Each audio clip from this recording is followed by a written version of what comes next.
getting used to it. Like you're talking about my voice. No, it took me like getting used to my voice. No, it took me months to get used to yours, nigga. Nothing. I wasn't even trying to be offensive to you.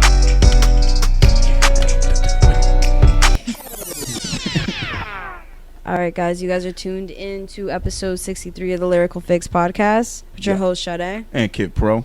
Episode 60 motherfucking 3. Yo, shout out to Jay Flo, our producer for the month, who's been giving us some heat, man. I like what he's coming with. It's very, very impressive. We were saying before off air, the beat I was playing for a clip this week had that drill vibe to it. So I like that a lot. I see that he's got a project coming out later this month, I think on the 27th, called Lighter. So I'm definitely interested to see what that's about because I really haven't heard any of his music prior. So shout out to Jay Flo for coming through with that heat for the month, man. Appreciate that a lot. And this is the Lyrical Fix Pod, episode 63. Your host, Kid Pro and Sade. Want to remind y'all you can find us each and every week. Check us out on Apple, Audio Mac, Anchor, Spotify, YouTube. Make sure to like, rate, comment, subscribe. Give us those 5-star ratings. Keep us hot out on these podcast streets. You know the motherfucking deal. At the Lyrical Fix Pod on IG as well. Check us out on Facebook. Are you on Twitter yet? Do we even care to be on Twitter?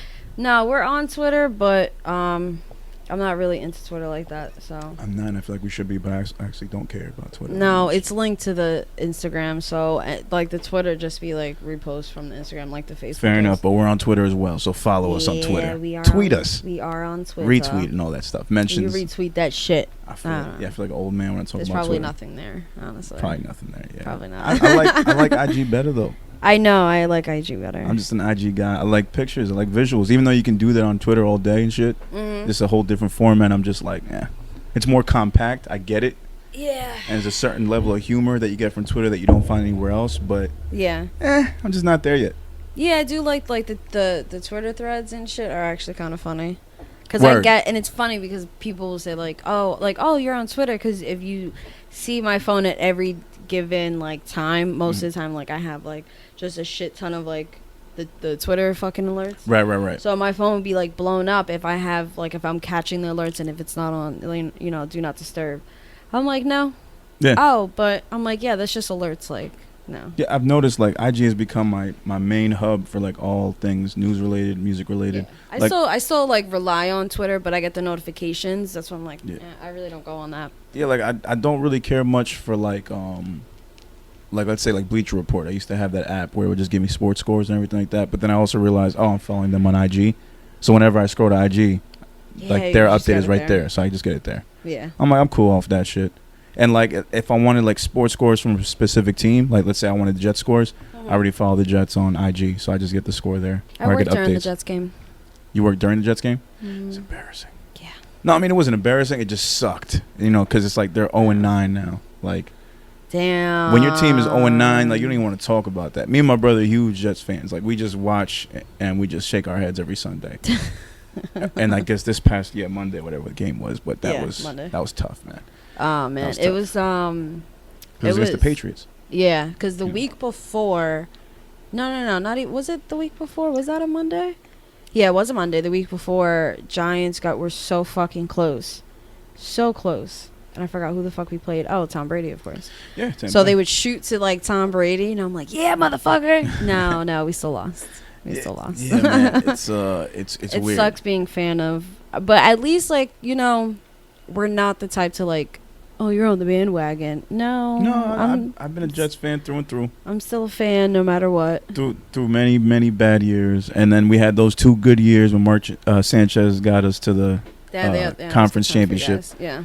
We was 1 game away from the Super Bowl, 2 years in a row. It just, that hurt. But we had like the best fucking defense ever. Well, not ever, but still. Up there. We was up there. Yeah. The best in the league at the time, and then it just wasn't enough. And then, shit went downhill, and that's the life of a Jets fan. And also a Knicks fan, because I'm a Knicks fan, too. I am a Knicks fan. And that's hell as well. Like, every year, it's always like, we always hear about the new player that we're bringing onto the team, but it's always an old, washed-up veteran who's way past their prime. But we pick him up anyway because we think it'll get us somewhere. I swear, I've never said this to him because he'll probably punch me in my face, but I swear my brother is like a masochist because he's a fan of Giants and Knicks. It's tough being fans of those teams, like, and especially the past recent years. Yeah, it's tough, man, because Just saying, so much heartbreak. I think we had more good years than Jets, though. it's like it's not even just like trading someone's No, getting someone's past their prime. To that. Okay. No, what? That we have more good years than you guys. I'm not gonna respond to that because it's the truth. Fuck out of here. That's why I ignored it. But the point is, it's like it's not just the shitty acquisitions, but it's also just like the shitty personnel changes, the shitty owners who won't let go of the fucking team so that we can progress and become like, you know, rebuild and really become the team that we're supposed to be. Like from New York, man. New York teams are supposed to win. And if they're not, if they don't win, they're supposed to be up there. That's they are. That's what these high market teams are about. That's why you motherfucking LA win shit. That's why Houston win shit. That's why New York win shit. We're the fucking big market team. So I will say though that I was like the last draft. I was super. Was that the last draft? Yeah, it was the last draft. I was super nervous about Eli's replacement.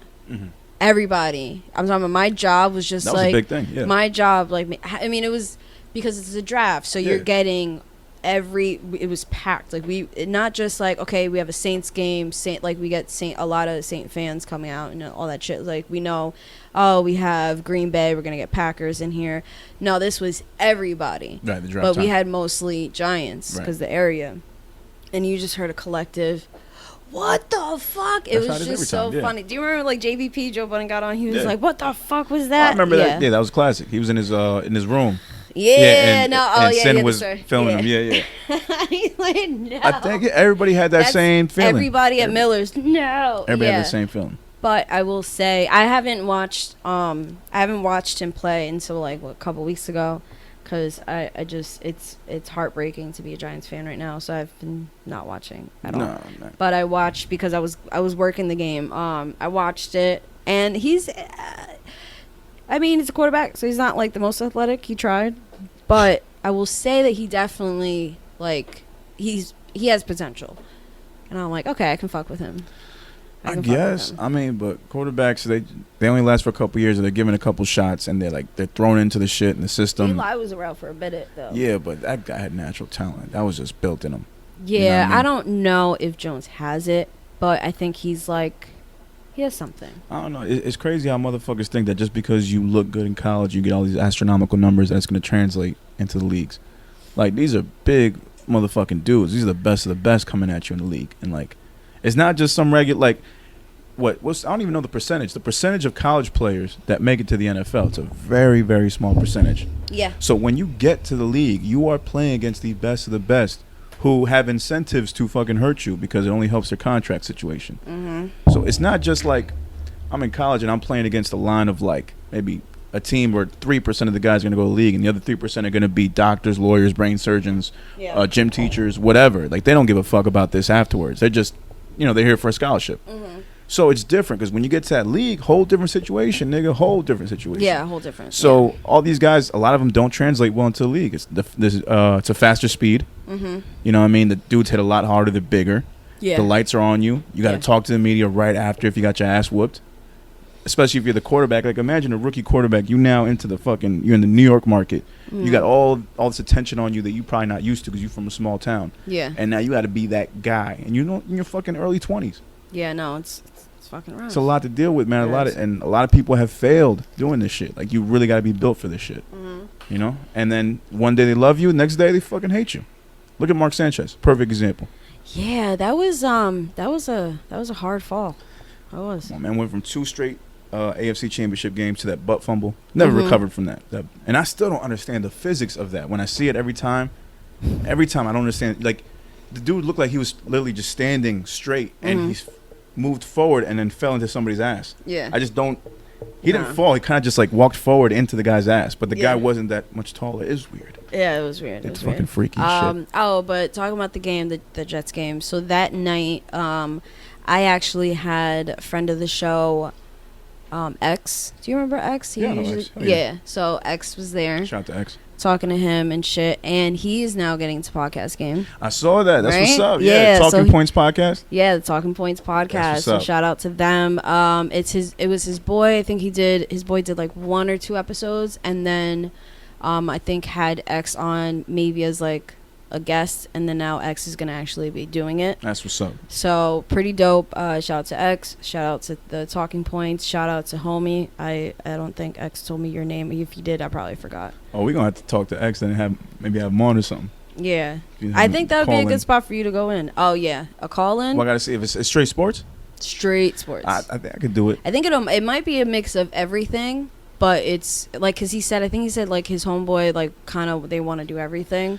Yeah, sure. But X is like such a fucking sports guy too. Right. And every time I've talked to him about sports, like, he's very knowledgeable, especially about football. I know he's a Niners fan, so we can talk all day about sports. Oh yeah, that, like, he is okay. So Miller's, they're the 49ers. Yeah. And they always sit in the same spot. Right. And even when they're there for like a college game, anything, they usually sit in the same spot. It's like 1 or 2 tables. Now it's a little different because of COVID and shit. But and it's funny because we had took off, and it's a super side story, but we took off on mozzarella sticks, right? Okay. One of the guys, that's all he fucking got. That as soon as he sat down, let me get a Coke and a mozzarella stick, and the mozzarella sticks or whatever. So I go to the server who has their section, Remy. Mm-hmm. And like they're regulars, like everybody knows them. Like we fucking, like, even if I don't have them, I'll go check on them. Especially like now that me and X have gotten cool outside of Miller's, right? I'll go like talk to them and shit. Oh, do you want me to tell your server another thing? Whatever. So I was like, yo, like, how did he react when you told him there was no mozzarella sticks? He's like, yo, he fucking walked out. He came back, but he walked out. Like, X used to always get nachos, and I'm like. I remember like thinking, as soon as they changed the nachos, I was like, oh, I hope X isn't mad about this. What causes a restaurant to get rid of mozzarella sticks? That's like the most natural. It just makes no fucking sense. Like, we're all like bewildered about it. That's the most basic shit. It's as basic as chicken tenders and French fries.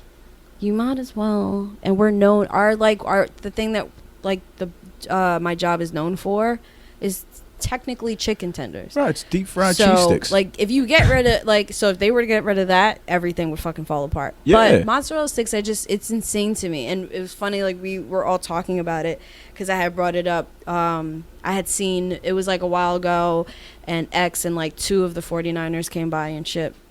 And then I thought about it, and that's when I had asked Remy after work. And he tells me, he's like, yeah, like, oh, and some of the bartenders like, yeah, and there's another set of regulars that they were like just upset, like, just not cursing, and not like they weren't cursing her out, but they were just like what the fuck, like, this is what we get, this is how we start our meal. No, I agree. It's a staple in American bar food, a mozzarella stick. Especially when it's like, you go to this restaurant at least like twice a fucking week, and it's, you have old people, they got their pattern. Yep. I'm not saying any of the 49ers are old. They're not old. Right. But, like, you have your pattern, and all of a sudden, it's just, like, it's taken away, and for no good reason at all. No good reason. They should have just took away the fucking pot stickers. Nigga, it's deep-fried cheese sticks.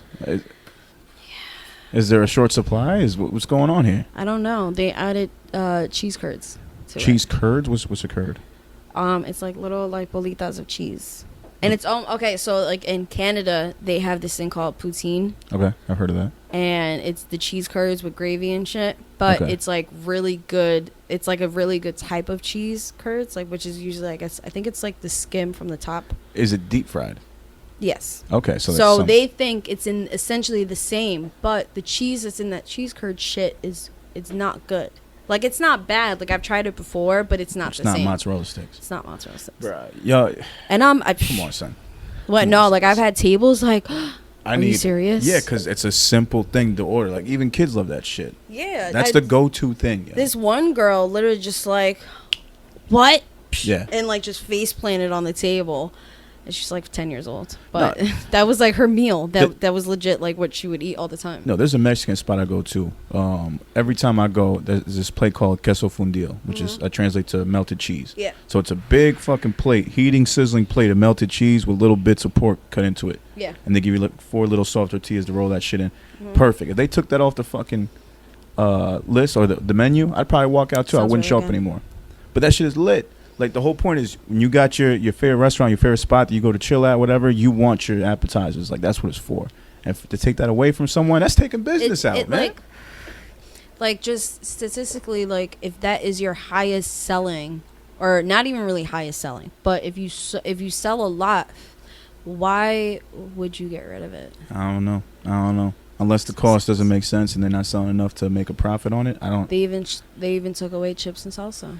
Y'all took chips and salsa? There's chips and guac, which the guac is fucking gross. Any table that orders it, I'm like, you're not gonna like it. Yeah, y'all niggas wildin'. It's not. Y'all are wildin'. And I'll look around. I'll look around. I'm like, this is a very American kind of spot. Like just don't. Like, we have a lot of good things. Just don't get the fucking guac. I really hate to start this podcast in the negative tone, their but we chips, really have. Their chips and queso is really good. Their queso is good. No, queso's great. It's the same queso that we put on the nachos. It's good. That queso's good, but this has gotten off to a terrible start. I'm sorry. I'm writing a complaint letter as soon as possible. I didn't really want to get into the week. That's why we I just wanted to keep going. I can see why. I don't even want to continue this. This is ridiculous.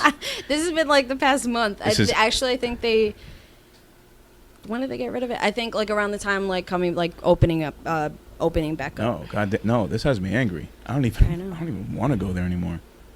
It's not like you go there a lot. Well, you know what? I was thinking of going more often, and now that's changed. Yeah, true. Yeah, you can still come see me. It's fine. I don't think I want to. For what now?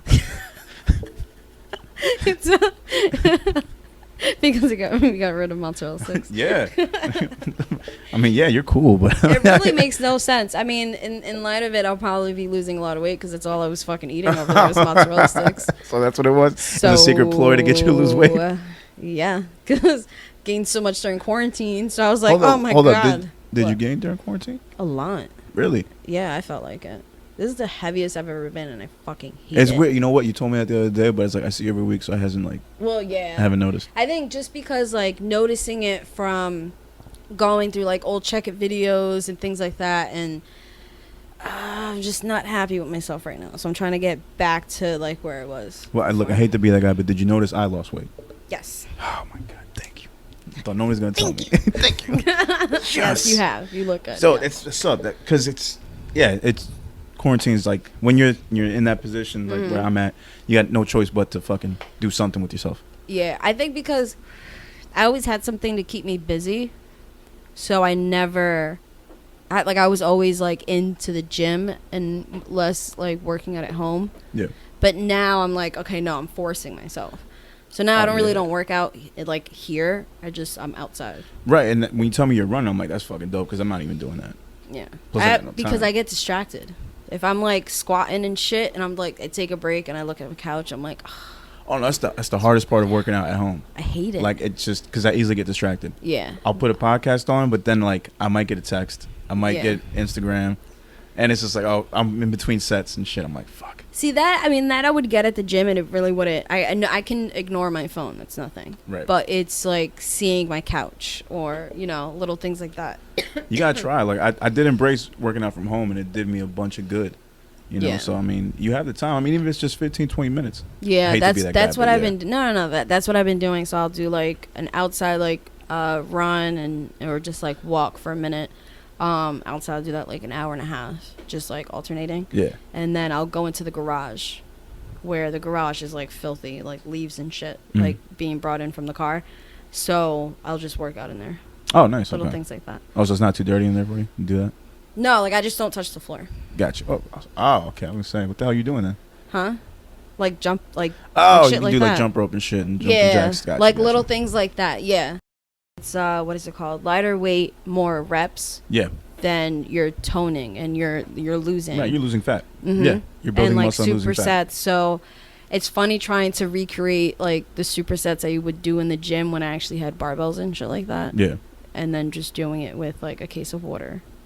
Yeah, no, you gotta do what you can. Yeah, I've seen it. I've done it with like some shit that we have in like the garage, like a cooler. I was just like, okay, like the cooler's not heavy, it's empty. So, but like doing it with that is kind of funny. Yeah, fill up fucking 2 empty milk jugs and put a broomstick in between them. You got a fucking bench press. I don't know if I would go that far.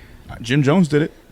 True, you're right. Worked great. And my gym is open, and I keep getting calls because I guess I did get a new credit card. Actually, yeah, I got a new credit card. So they keep calling, saying I have outstanding. I'm like, get the fuck out of here! It's fucking like, and I'll hit up Q, who works there. Yeah. And I'm like, are you back at work yet? No. And then like a month later, I was like, are you back? Because I saw he was back.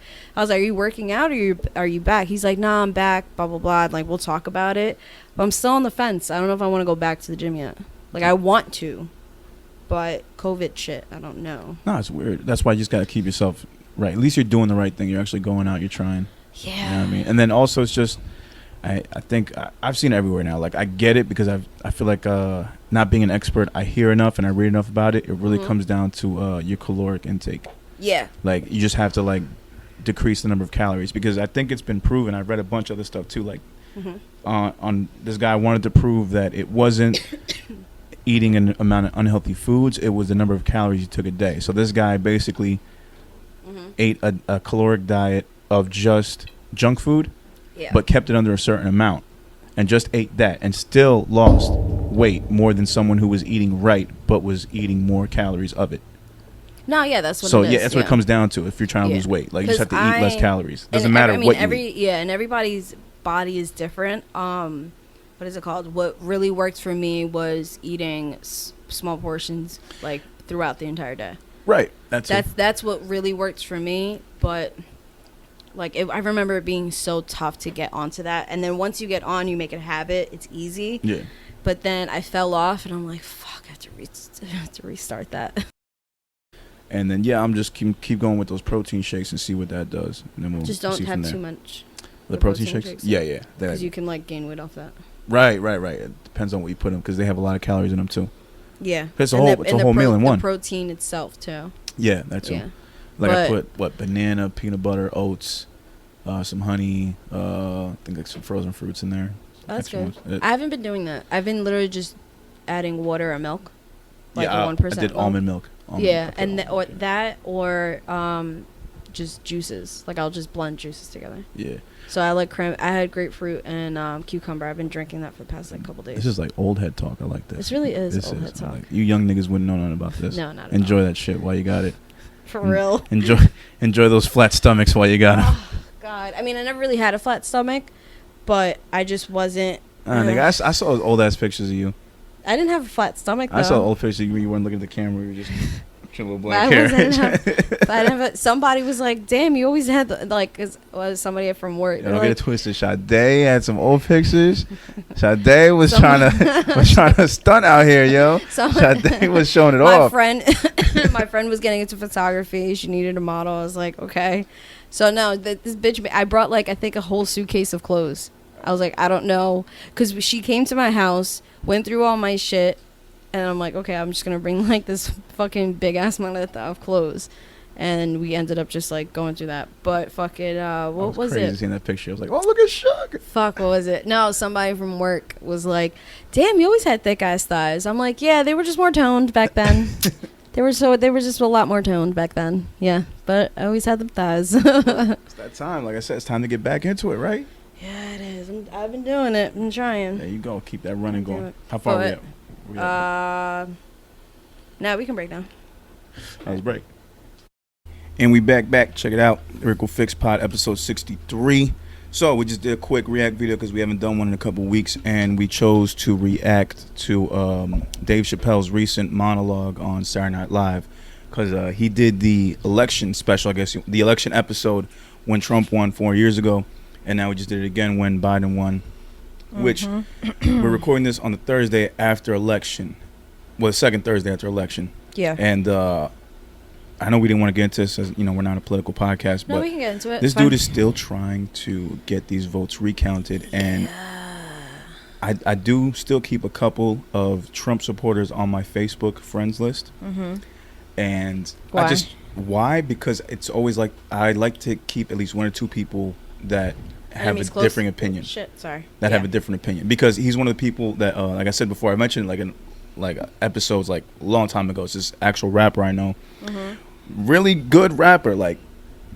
If he was around the whole Check It camp, I think he would be accepted just off his skill level. White dude. Yeah. But my only gripe with him has ever been, and it's not really gripe, it's just he's a full-on Trump supporter. He's not racist. At least I don't think. He's a white rapper. He's been with a lot of black people around his life, and he respects the culture and everything like that. But that's his only drawback, to me at least. So I keep him around, and just hearing what he's saying, he's like, I don't know. It's Trump still has a chance to fucking turn this shit around. And that's the word around town. But I don't believe it. No. I think you're wasting time at this point. I think it's complete bullshit, honestly. It is. Sorry. But no, that was it. But yeah, other than that, I like what I've been seeing a lot recently is a lot of people, well, not really, like people that I follow, that like during the whole thing, this one person that I followed, her husband, I guess I follow too somehow, and I saw he like made some comments on, it was the last shooting when he had like the family didn't want to press charges. Yeah. And the one like he was walking, I just can't remember his name. It starts with a W. Walter Wallace. Yeah. So it was that, and it was an article about that, and also like the process that followed. Yeah. So I saw him talking about it. You know, it's like, oh, this person was talking and this whatever. So he's talking about it, and everybody, and mind you, his cover is the main person that I was following. It's his wife is black, and he's white. So he's making these comments like, well, why, like, there's so much like anger against like the cop and blah, blah. Like he's just calling it bullshit. Yeah, and all that shit. Like, oh, like you're angry for nothing, whatever bullshit. And pretty much blaming the guy, like kind of not saying he got what he deserved, but kind of saying that. Right. And if like, you know, read between those lines, maybe squint a little, you can see it. And people were just like going off. Like you have like, it's like, who is that? It like, I guess, you know how people get like, oh, they go through the page and everything. Like, oh, that's your wife. Like, she's a beautiful black, capital black woman, like blah blah blah, this and that. Like how does she feel about this and all this shit? And then I've even noticed her like post some Trump shit. So I had to kind of separate myself from it. Right. I couldn't deal with it because like having to see all this Trump shit and having to see like, and granted, I do not agree. I'm not a fan of Biden, but I wanted to get Trump out.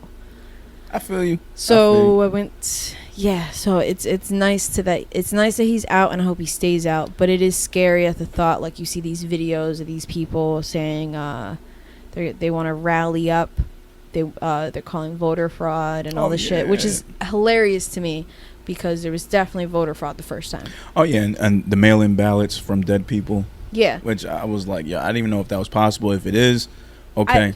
Honestly, at this point, I don't give a fuck as long as he's out. But there was like so much shit the first time around, on the Russians getting involved, like all that bullshit. Like, if we learn to deal with it with the people who didn't want him in office, then you just have to deal with it that he's not in office anymore. Just move on. Right, which is kind of what Dave Chapelle was saying, and like almost at the end of his monologue. Like, just remember to be a humble winner throughout this whole thing. Because if you remember 4 years ago, half of the country was feeling like shit, and it's still the same now, just the other half of the country. Yeah. So you know what I mean, and that's how it is every election. Mm-hmm. I mean, when you're the loser of it, you know you're gonna feel it, and we complain. And I remember when Obama first won. Mm-hmm. And everybody that was anti-Obama was like swearing this was the end of the world. Yeah, that was rough. Shit's never going to be the same. That was kind of scary. And then, like, you know, went to the first term. Okay, second term, did it. Mm-hmm. Everything was fine. You know, shit got better. I just don't understand. I mean, I get why. No, I actually don't get why they're so loyal to this man who gives no fucks about them. Like, he honestly gives no fucks about you, and you ride for him so fucking hard. I think they just didn't see it that way. I'm not riding for Biden. The way the media portrays him. Yeah. Oh, no. Because, I mean, if you really do your research on what Biden's been about in the past, like, you can see. Yeah. Like, he's not really about us either. But it's just like the Democratic Party. If you follow that, I guess he's the best guy for the job. At least he was this term. Or at this time. Mm-hmm. You know? But people have said, like, this is an old fucking dude. Like, it's most likely just going to end up being... A lot of people, even like Diddy posted that video, a lot of people essentially in their mind they were voting for Kamala Harris. Yeah, in a sense, and which is cool. But then you also realize what Harris was on, the type of energy she was on when she was. You have to. That does weigh in your mind too. Yeah, I mean the bills that she was in favor of, and the countless amount of people that she put behind bars because of her shit. So it's all very ugly. Politicians it's an ugly thing. All very ugly, but I would rather have my vote count. Then, I mean, I live in Jersey, so we already knew it was going to happen. We knew it was going to happen. The main thing for Jersey was voting local. Yeah. That's what it was about. Yeah. Like, I would rather my vote count than vote, like, for, like, the 60,000 that fucking voted for Kanye. Which was crazy. I mean, I thought it was going to be more people. That actually was a lower number. Well, no. It was like, I heard it was 50,000, and it was 60,000. There was an update. It was 60,000. Right. Then the Joe not Joe Jetson, but Joe Jorgensen. I'm like, I know it's a J. She had a good amount of votes actually too. Yeah, she was like that, the highest, the next highest percentage. I think like maybe close to 2%. Yeah. Of the votes. Yeah. Which I mean, like I completely get it, but at the same time, it's almost like a waste of a vote. In a sense, yeah. I mean, is. pretty much it was. I mean, I don't see how much worse. I don't see how much worse you can get than Trump. So at this point, I think that remains to be seen. I'm sure there'll probably be worse. If they can pull it off with Trump, I can't even imagine who the next Republican candidate will be. At this point, I don't even think Bush was that bad compared to Trump. Shit, I could see Trump Jr. running for 8 years from now, down the road. Did you see Trump is talking about running again 2024? Yeah, so is Kanye. Yeah. Which I guess the president can, or I guess Trump can do that, and then he can go for another 2 terms. I believe. Yeah, that's the ruling. No, what's her? Oh, okay. I think it's 2 I thought it terms was just. I in thought it total. just renews. Shit. I don't think it renews. I think it's 2 terms in total. Well, Because I mean, I honestly, I don't think. Ooh, I have to sneeze. I don't think that like, because Obama could have done another term then. look, I mean, Technically, he could have ran again. well, no, because after the 2 terms, you can't run again. That's what I'm saying. Oh, but I thought if you lose, Oh, and if then you come mean if you back, did, like, it one and then renews. come back? Yeah. No.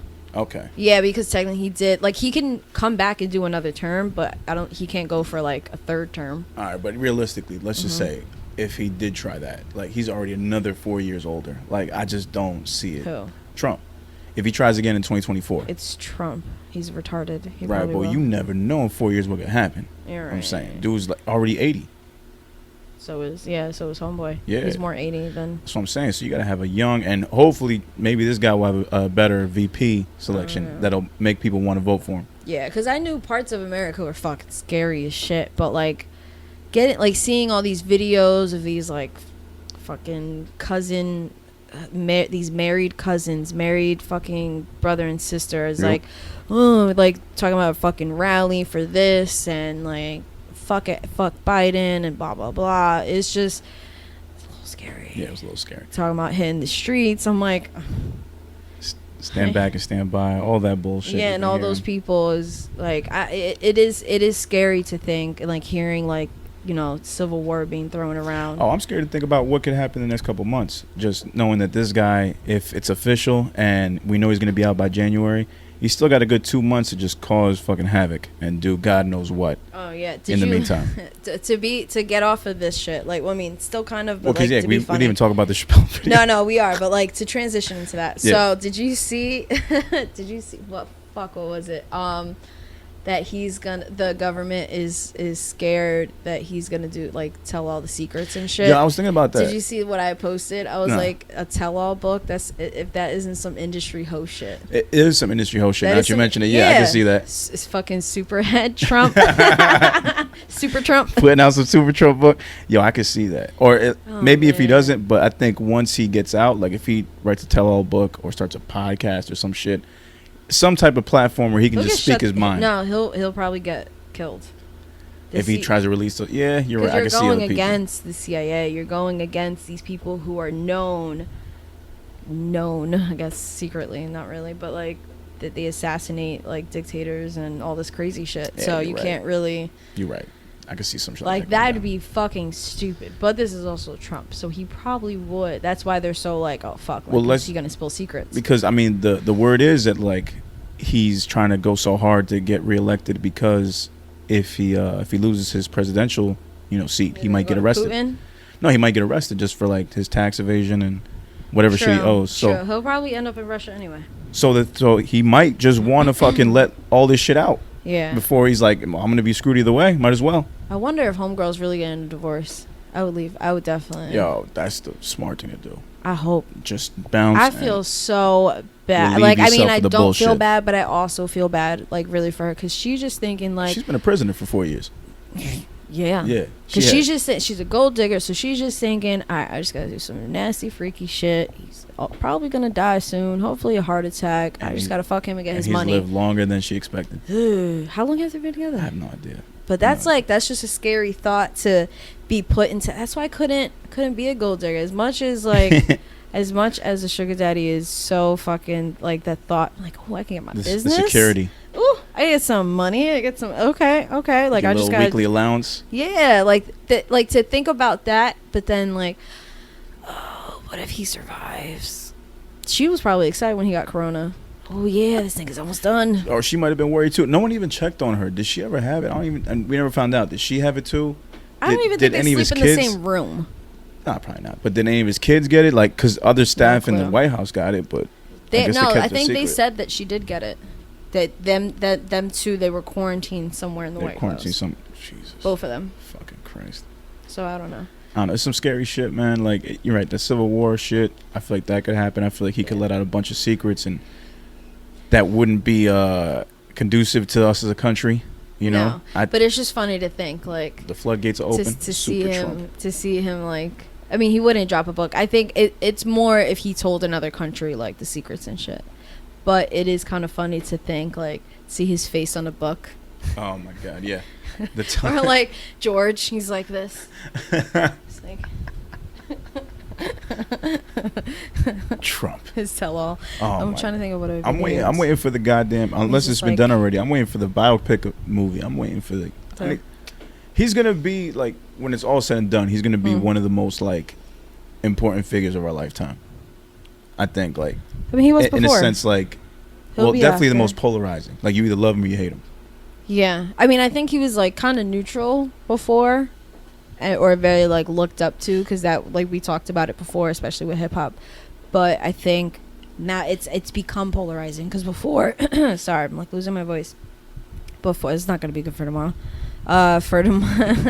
For like I think like with this whole election thing and like having to go through the 4 years with him and then now deal with this bullshit, the aftermath, I think it's more polarizing now, but before he's always had like a role. I mean not really a role, but you know what I mean. Yeah. Like he's known. It's like, okay, like you laugh at him when you see him on TV, you're fired. That was always kind of a joke that, like, you know, came and went. And now it's like you hate him or you love him. Right. I think this would be the same result if Kanye were president. For sure. This is the exact same thing. I don't see that happening. No, I mean, but this is pretty much what it would have been like if Kanye were president. Yeah, you're right. The same amount of shit. Yeah. A person who's up there who we know doesn't have any experience in the political game, but just somehow got voted in. No, I can see that. Yeah, I can see that. And the random outbursts, the tweet storms. Like, I could see this is exactly what Kanye would be like as president. Like, I think that's why no one took it seriously. People still did. I think people still did because it's like, all right. Well, no, weren't there votes last year? It was like These Nuts or some bullshit. Oh, These Nuts was a write-in. Yeah, These Nuts. Yeah. Yeah, he was a write-in. So it's almost equivalent to that. Yeah. Honestly. So yeah, I mean, but Trump as a president is pretty much what Kanye would have been, I think, had he been president. Let's go to Dave Chapelle though. That shit, man. Whew. No, this video though, even though we're gonna talk about it, we skipped on it, but yeah. No, we're going back to Dave Chapelle. This monologue, was incredible. Amazing. Yeah. Amazing, and I think it was so powerful. I mean, yeah, it was funny, and he even said it. He was like, you know, I can't really say the truth, or you can't really talk without a punchline. Yeah. 2 seconds later, enter his punchline. Right. So it was funny, but at the same time, you really felt it, especially when you knew what he was talking about and you went through that. Yeah. So, and then seeing like the musicians in the back. The live band. Yeah, you see like the guy on bass cracking the fuck up. Right, he's telling the truth, man. And then you see like the 3 white people just like, and then the one guy, I think he might have just been tech. I don't know if he was part of the band, but you see him like off to the side, like he was clapping, but you didn't see much emotion from him. Yeah. So to see some of their reactions or them just being still when he's talking about white people. Yeah. It did. I started listening to JVP early, and they were talking about Joe said something about Mooney. Yeah. And I can see it. Yeah, you definitely get the Mooney vibe from him. For sure. Just not too much of a shock factor, like just the right amount to like not scare white people away, but to definitely get them paying attention. And to get them to feel uncomfortable. Yeah. Because at some point, Dave Chapelle don't care. Yeah. He don't care at all. But I think at some point they should feel uncomfortable. Yeah. Because we've had to feel uncomfortable for how long? And then now it's like, okay, here, like, I have this power, I have this stance right now, like, I have this mic, you know, let me talk my shit, and you're gonna hear it, and and he got them laughing, but at the same time he's speaking facts. Oh yeah, no, that was like a master class. That was like listening to like Royce, Kendrick, Black Thought all give you bars, but there's no beat. Yeah. And it's more direct. It's not like a spoken word piece where there's no beat, but it's just someone actually talking, and it really speaks. Powerful ass monologue. It speaks to the genius of Chapelle, because he can just have a regular conversation with you and then just drop something to make you laugh and think at the same time. And I think that's the power of stand-up comedy. It's not just jokes, but they're actually talking to you, and they're giving you, a lot on social commentary. Yeah. And I think that's why he's so important right now to like the culture and just the comedy game and the hip hop game in general. He knows what it's like, and to see him grow from where he's been to where he is now is fucking awesome. Because I feel like we've been there with him every step of the way. Oh yeah, for sure. We've been in that generation. Wait, hold on.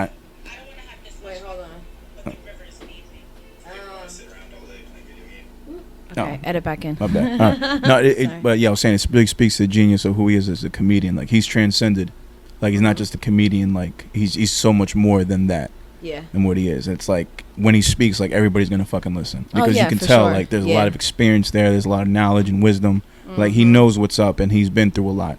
So to hear someone like him talk and just lay things down the way that he does is really special. I really appreciate that from him. No, it was dope good. as fuck. It was really good for that shit. I loved it. And just every joke just it hit. Like, I think there were maybe like 4 or 5 punchlines, but everything was funny as fuck, because I didn't mind the story before that.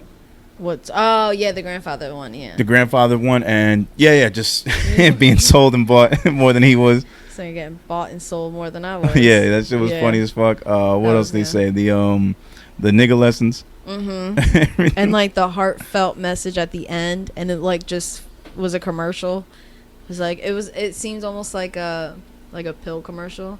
Okay. If you're feeling this way, you're this or this, come get your nigga lessons. Believe me, I've been there too. It was good. I fucked with it. No, it was really good. And then the rest of the episode was just, good comedy. But just hearing him talk and say stuff and just, comment on everything going on right now, it's a refreshing way to hear it. Yeah. And I love to see they broke character a couple times, like laughing through the shit.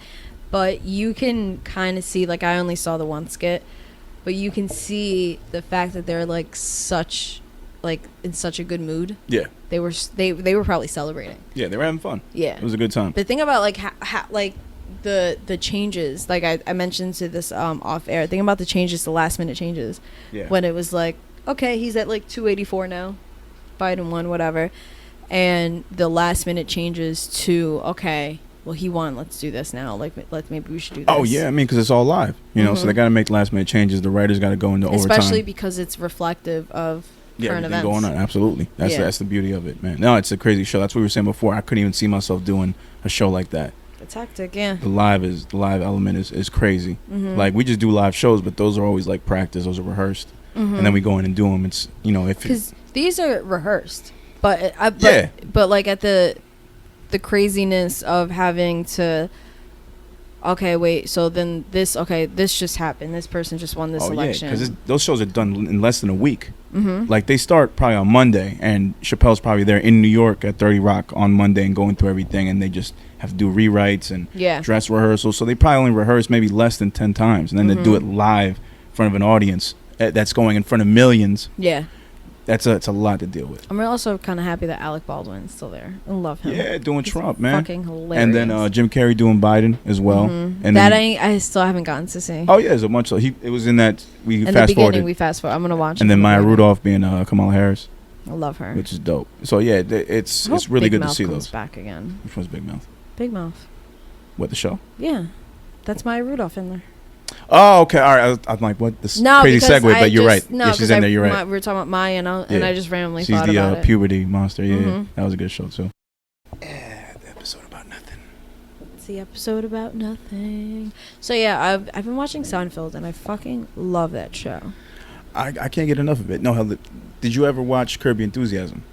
It's funny. I never got into it. I used to watch it when like HBO was on Channel 14, and it was on.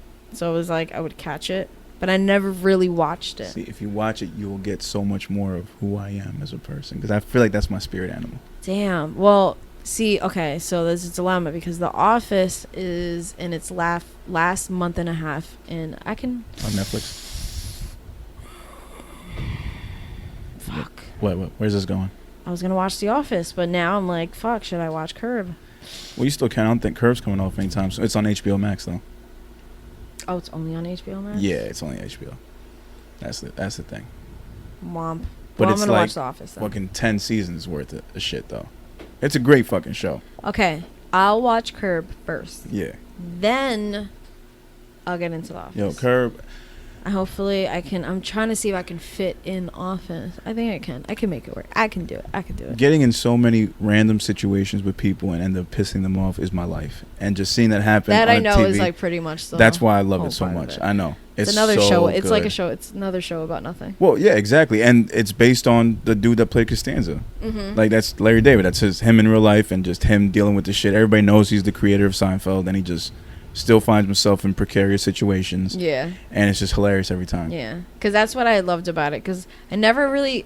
when I was younger, I didn't understand it when it was, like, first airing and shit.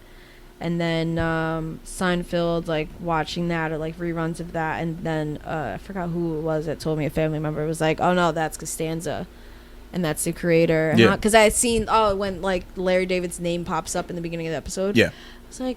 oh shit, I didn't know, blah blah blah. And they're like, yeah, that like Larry David is Costanza, like, and they explained it to me. So I would catch a couple episodes, but I've never seen it from the beginning. Gotcha. So I never really seen it in order. So I'll start that. He's the voice of Steinbrenner on all the Seinfeld episodes. Oh, that's Larry. I never. Yeah. You know, it's funny. I've always wanted to look that up, and I never did. Yeah, it's him. I wanted that air of mystery, but and there's a couple episodes where he just shows up randomly. I think like there's one episode where he's with George's dad and he's wearing a cape. Yeah. He's like, who's that guy wearing a cape next to your dad? That's Larry David. Yeah, sure. There's one where he's like a clerk at like some bodega. Mm-hmm. And when Jerry or George was dressed up like a king, like he's like, hey, Your Highness, the total's like 284 or something like that. Mm-hmm. The episode where George had to be a marine biologist. Yeah. And the whale washed up ashore, and he's like, is anyone here a marine biologist? Like, that was him. That I remember, yeah. Random shit like that. He's all over the episode. So that is like funny. I've heard about those, and I've caught it before, but I didn't know about the yeah. No, now you gotta watch that show, nigga. Curb. That's my shit. I'm gonna watch it. Curb Enthusiasm. Nigga. I need something to fill in my time. Mm-hmm. So I haven't caught up with Supernatural yet. Like, I have like a few episodes left, but I'm waiting for it to.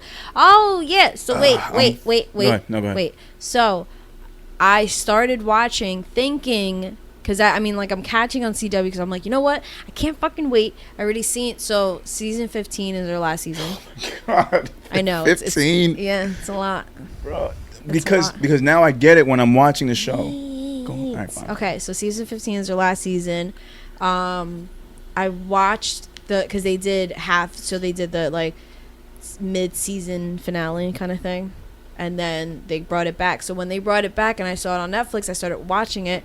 I was like, oh shit, I didn't even know if it like actually ended. So I'm watching everything. I'm like, oh, this is not the ending. And then I was stuck on the hook. So here I go to CW.com and I start watching. So I made myself stop watching with Seinfeld. So I'm trying to buy myself some time so I can catch up with that. And then hopefully the boys ain't coming out anytime soon. No, they're gonna film in January, so it won't be ready till like next end of 2021. I know.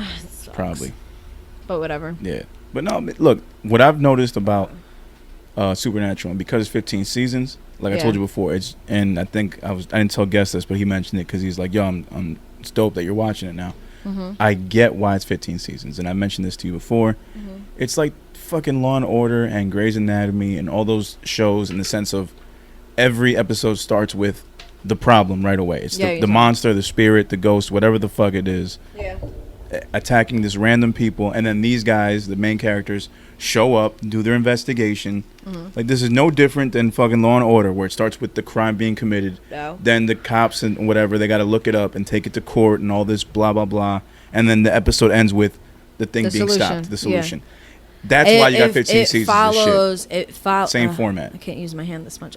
It follows the pyramid, like, of the like conflict resolution, like going up and very, very much so. And then the solution at the end. Like So I would like to know. Maybe I can find this online. Yeah. I'd rather just watch the episodes that contribute to the story arc instead of watching these random fillers? Well, it's a few seasons of fillers with not a few, it's not that many, but like it's seasons of fillers with the main story sprinkled. Right. And then you get to like the main story where it takes over the season and then sprinkled in with the random episodes. Yeah, I'd rather skip right to where the story gets interesting, because I feel like after 4 episodes of the first season, I get what's going on.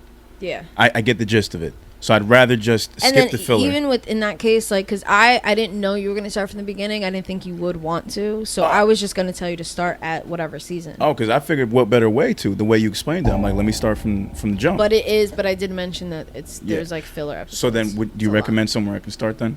So I can just skip that bullshit? Let me see. Because it's a great show, but I just don't want to deal with all that 15 seasons of that shit. I'm trying to think. But it's like season 3. Really, like it's like where it finds like a happy medium of like main story and filler, but then the main story gets like bigger and bigger around season 4 or 5. All right, I got no problem starting season 3. It's like season 5. Remember I told you there's like a prophecy. Yeah. It kind of becomes like fulfilled in a way in season 5. All right. So yeah. All right. I mean, I can do that. That's fine. I remember getting into a bunch of shows where I like invested myself into like 8 seasons worth for it to be a shitty ending, like Lost. I'm Lost praying. was one of the biggest disappointments ever. Lost, I couldn't get past season 4, so I couldn't do it. No, I watched it. But it was season 3. I think I left off at, and then somebody ruined the ending for me, and I was like, "Are you fucking serious?" So I literally skipped to the last 2 episodes of the entire show, and I was like, "This is bullshit." Thank God I skipped. So no, I would say. But regardless, wherever you start, maybe like start at like season 4, because it'll always either the important episodes will always have that previous. Mm-hmm. So you'll see like this happen, like you'll see the important clips explaining the story, and you'll see that like up until this new season, they'll show you clips from like season 4 and season 5. It's because it's like part of. That's what I'm gonna do. Yeah, because I just these slow build-ups. There's a lot of characters that you'll see in the beginning that disappear and they come back. Yeah, I mean, you would think I have more time during quarantine to watch all shit, but I really don't. There's also a project coming. Yeah, so I'm real selective with my shit. Like I've pretty much convinced this is just album mode hair. Like I'm not cutting this shit until the album's done. This is no point. I don't know why it seems shorter.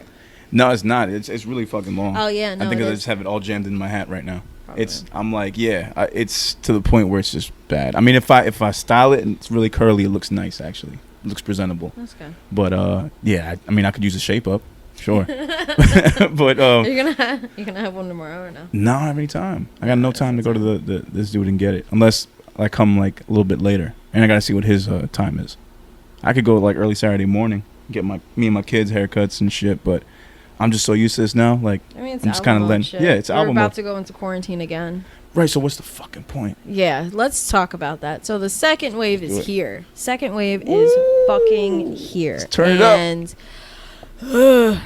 I mean, we all knew there was gonna be another. We knew it was coming. Wave. We knew it was coming. But I honestly thought it would have been last month. So when why, and because some people were like, well, if you were gonna do your show, why'd you wait so long? Because people were already kind of doing shows before that. And indoor seating, came back September, October, or some shit like that, like the indoor stuff. Yeah.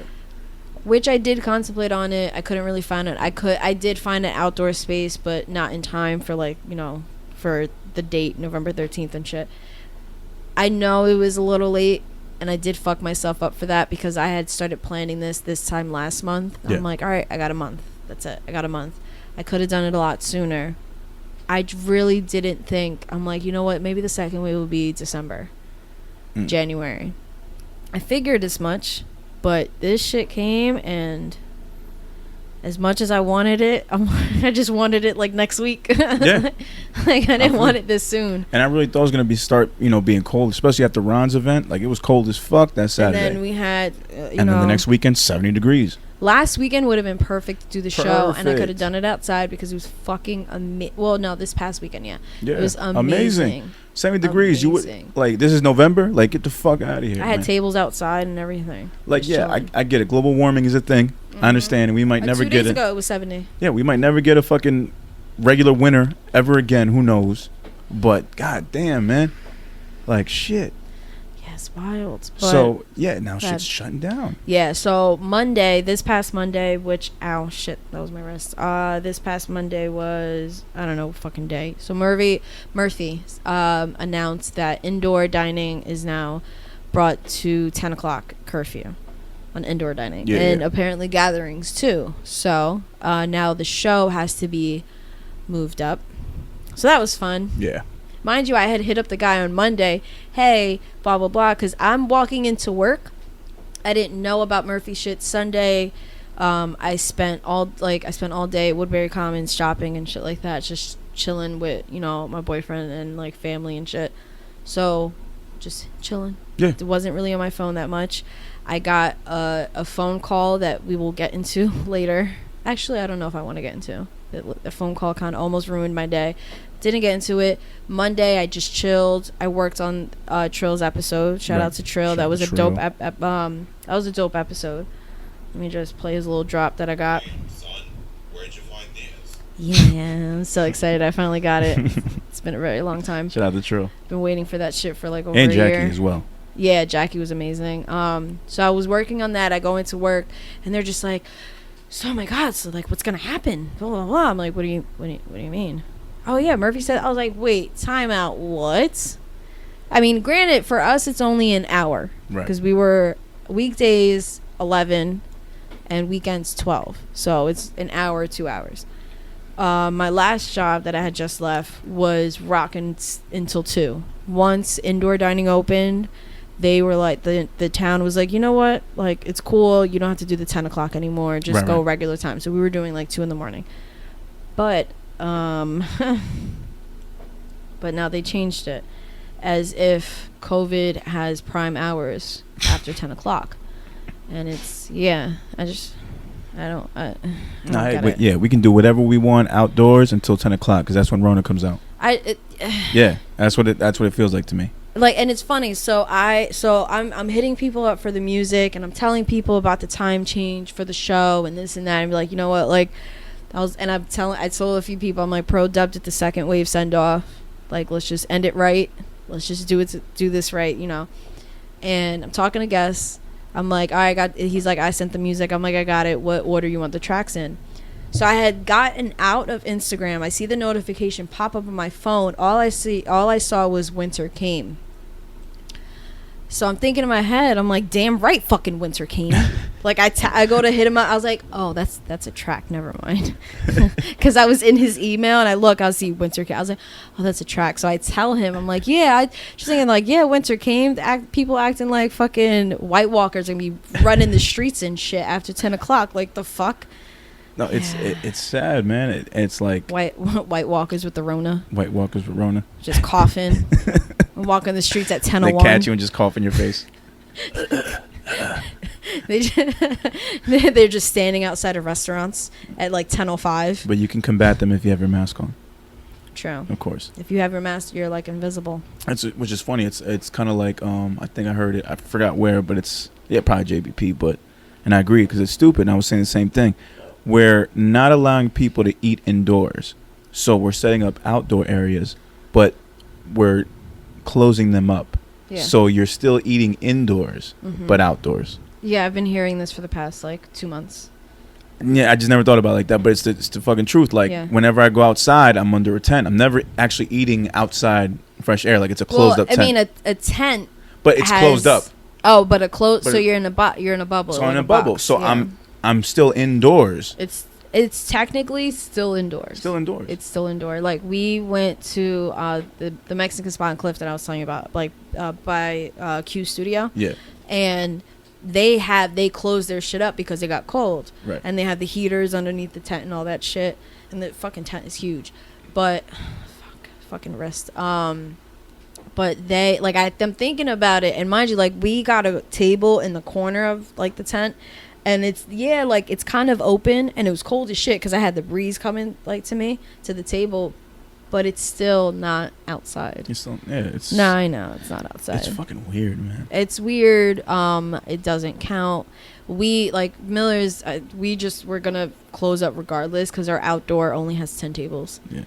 So we got rid of the parking lot tent, they're not even trying to bring it back. They're like, yo, fuck that. Like, we're just going to stick to that 10 o'clock. You know what? Does this feel weird to you? It's like, all right, when it was March or beginning of March and we were hearing about this shit happening, we didn't know what was going to go down. We didn't know that we were going to be in quarantine this long. We figured at the most 2 weeks. That's what I originally thought. Like, all right, they're going to shut shit down for 2 weeks. I got a nice little 2-week vacation. Bet. Oh, yeah. And then is this. And now we've kind of gotten used to this new normal. Yeah. Now that stuff's kind of opened up a little bit, but now this new second wave is coming back. I guess everybody's under the impression it's just going to go back to what it was in March, April. But I feel like people aren't as ready as we thought they were going to be. Do you get that kind of feeling? Yeah. Like, no, I know what you mean. Me, myself, I'm like, damn, I got to do this again? Yeah. Like, again? Like I would rather the first quarantine happen during winter, but we can't really control the people that came over with the virus. So, virus, flu. Or is it? I don't know. Well, virus right now would be the most politically correct term to call it. But I would much rather quarantine in winter because the winter, there's snow on the ground. I fucking hate driving in snow. Yeah. And it's cold and you gotta like wait for your car to heat up. I don't have one of those like boop boop and the car is like already heated when I get there. So I think I would actually like another quarantine. I'm okay with it. I'm okay with like, I'm a homebody. And right, I'm okay with being this is alone. A homebody's dream. Yeah. This is absolutely. I mean, as much as like, but I have like both sides. So I love being out with people. Like I'm a people person, but at the same time, I'm also a homebody. So it feeds that side of me because I'm always surrounded on a normal day. I'm always surrounded by a bunch of people. Right. So. Me, I'm kind of like on the opposite where like I don't mind going out, but I do appreciate my space indoors because I do have like a social meter.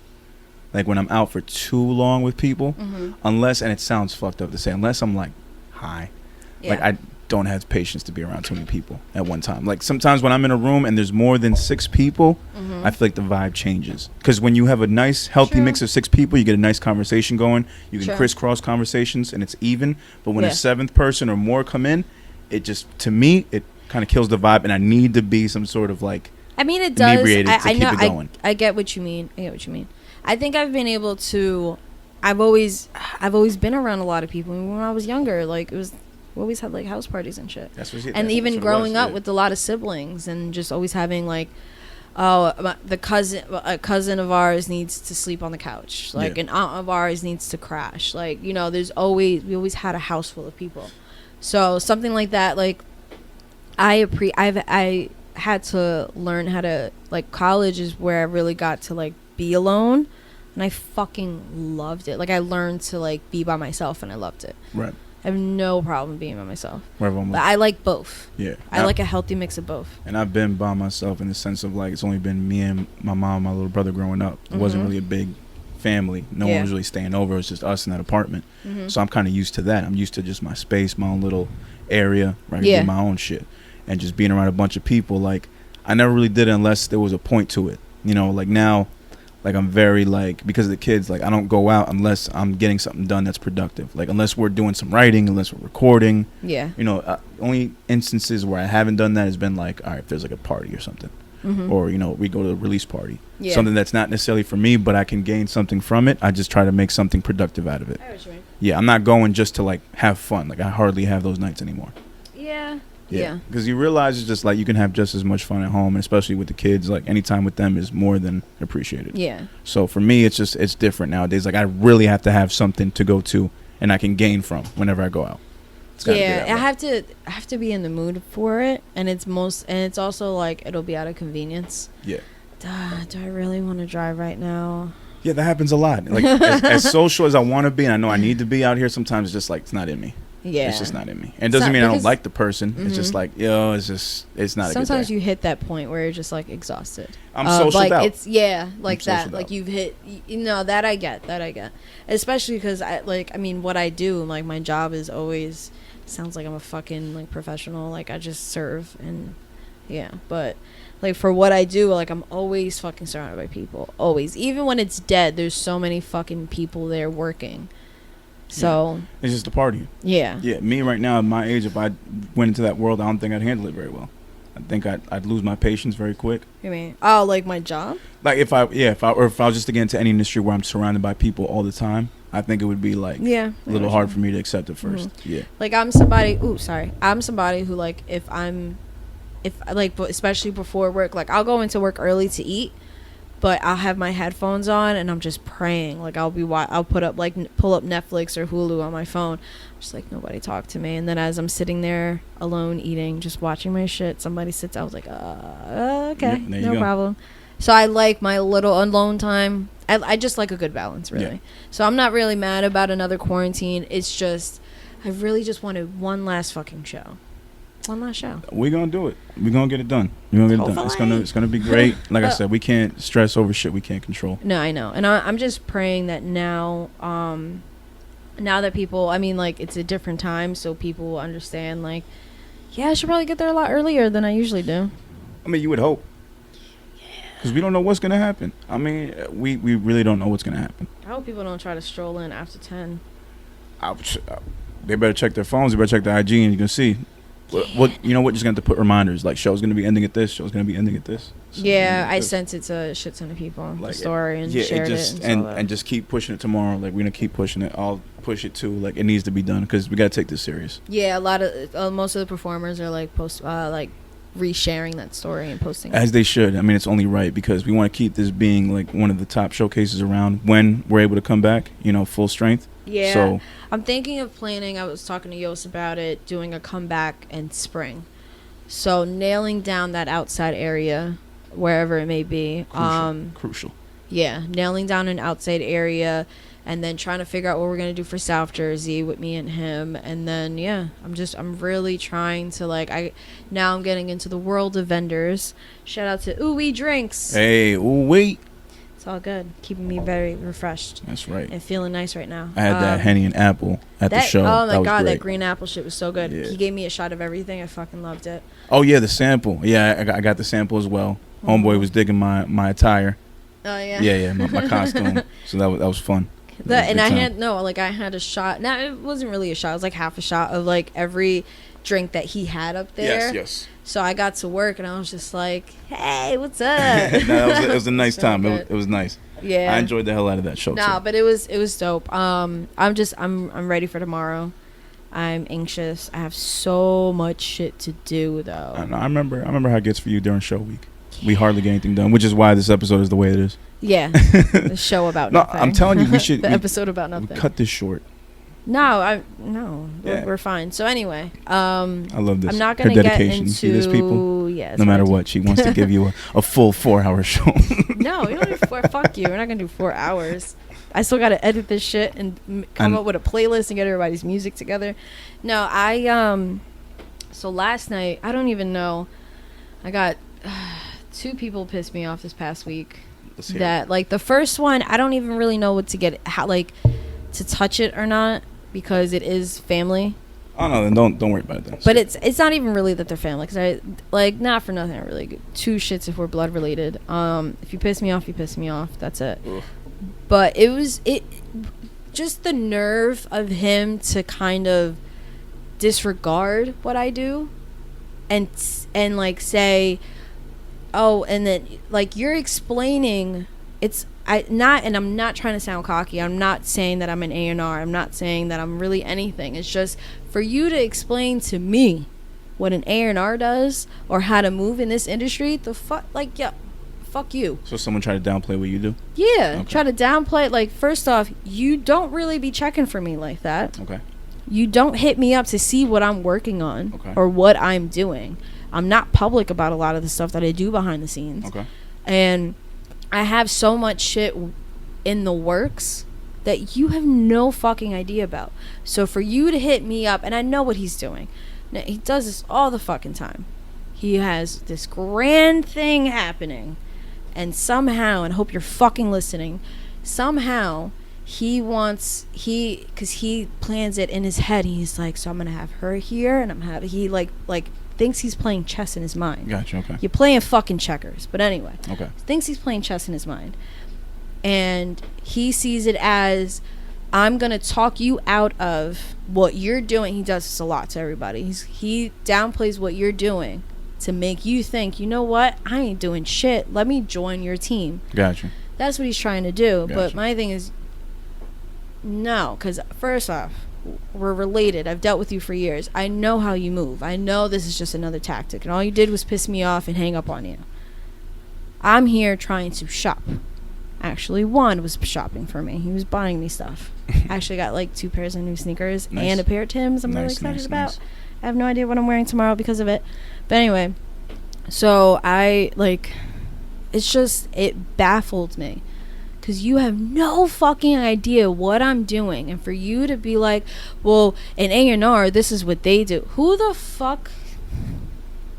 Oh, in the industry, you need to move like this. And it's all about the people you know. And like for him to downgrade the artists that I work with. Yeah. You need to start working with these artists that these lower tier artists that aren't doing shit. You don't even know who I'm working with. I don't even really put it out there like that. I'm not even working with that many artists. Well, he must have a sense or something if he knows us like that. We're low tier. You can wrap circles around his guy. I can. Well, I mean, it's regardless. Yeah. Like, not for nothing. The guy that he's working with, I was supposed to be working with him, and he really wanted me. I think, and that's the shit, is because we've talked about these plans so long ago that he thinks, like I said before, if he downplays what I'm doing, that I'll just drop everything and be like, you know what, you're right. This guy is amazing, blah, blah, blah. Let me join the team. Because that's what the original plan was years ago. Right. But I don't like waiting around for anybody. Right. And I like having my own thing. Like, not that I like having my own thing. I am controlling. So if and that's part of like the waiting around. Like if I have to wait around for you, then I'm just going to start my own shit. Then I'm just going to keep it going. I'm going to keep the ball rolling, because why would I just wait around? Right. Like, it just... That's a that new, shit just like... That's a new one. I've never been called a low-tier artist. That's interesting. I don't even know if he knows about you. No, he does know about you. He knows of me. He knows of me. No, he's talked to you before. He's like, oh my God, he's amazing. I saw him talking to you.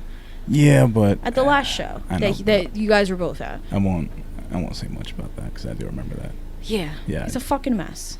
Well, You're a fucking mess. I wasn't going to say that, but yeah. I'll say it. I don't care. Well, no, just because both times that I've spoken to him, he's been inebriated. So I don't know if he remembers the conversation we had. Probably. That's why. Well, he also comes off super extra, too. Well, I didn't get that from him. I just got that he was a little tipsy that night when I talked. Like, he'll be a little tipsy, but I know how much he can drink before he's actually like inebriated and all fucked up. Yeah. He just likes being extra. He likes being grandiose. And plus, I already have, like I told you before, like I have trouble dealing with drunk people. So when I see someone's like drunk and they're talking to me, like I'm very weary of it, because I'm like, I don't know what's coming after this. You could be super extra, you could be very aggressive, you could be very huggy. Either way, I just don't enjoy it. Yeah, because it sounds like him and this guy have, like they have shit going on. It sounds good. Which is cool. But if you want me to help you with something, or if you want to get back to what we had originally talked about years ago, that's cool with me. But talk to me like a regular fucking human being. Right. Don't explain to me that it's about the people that I know.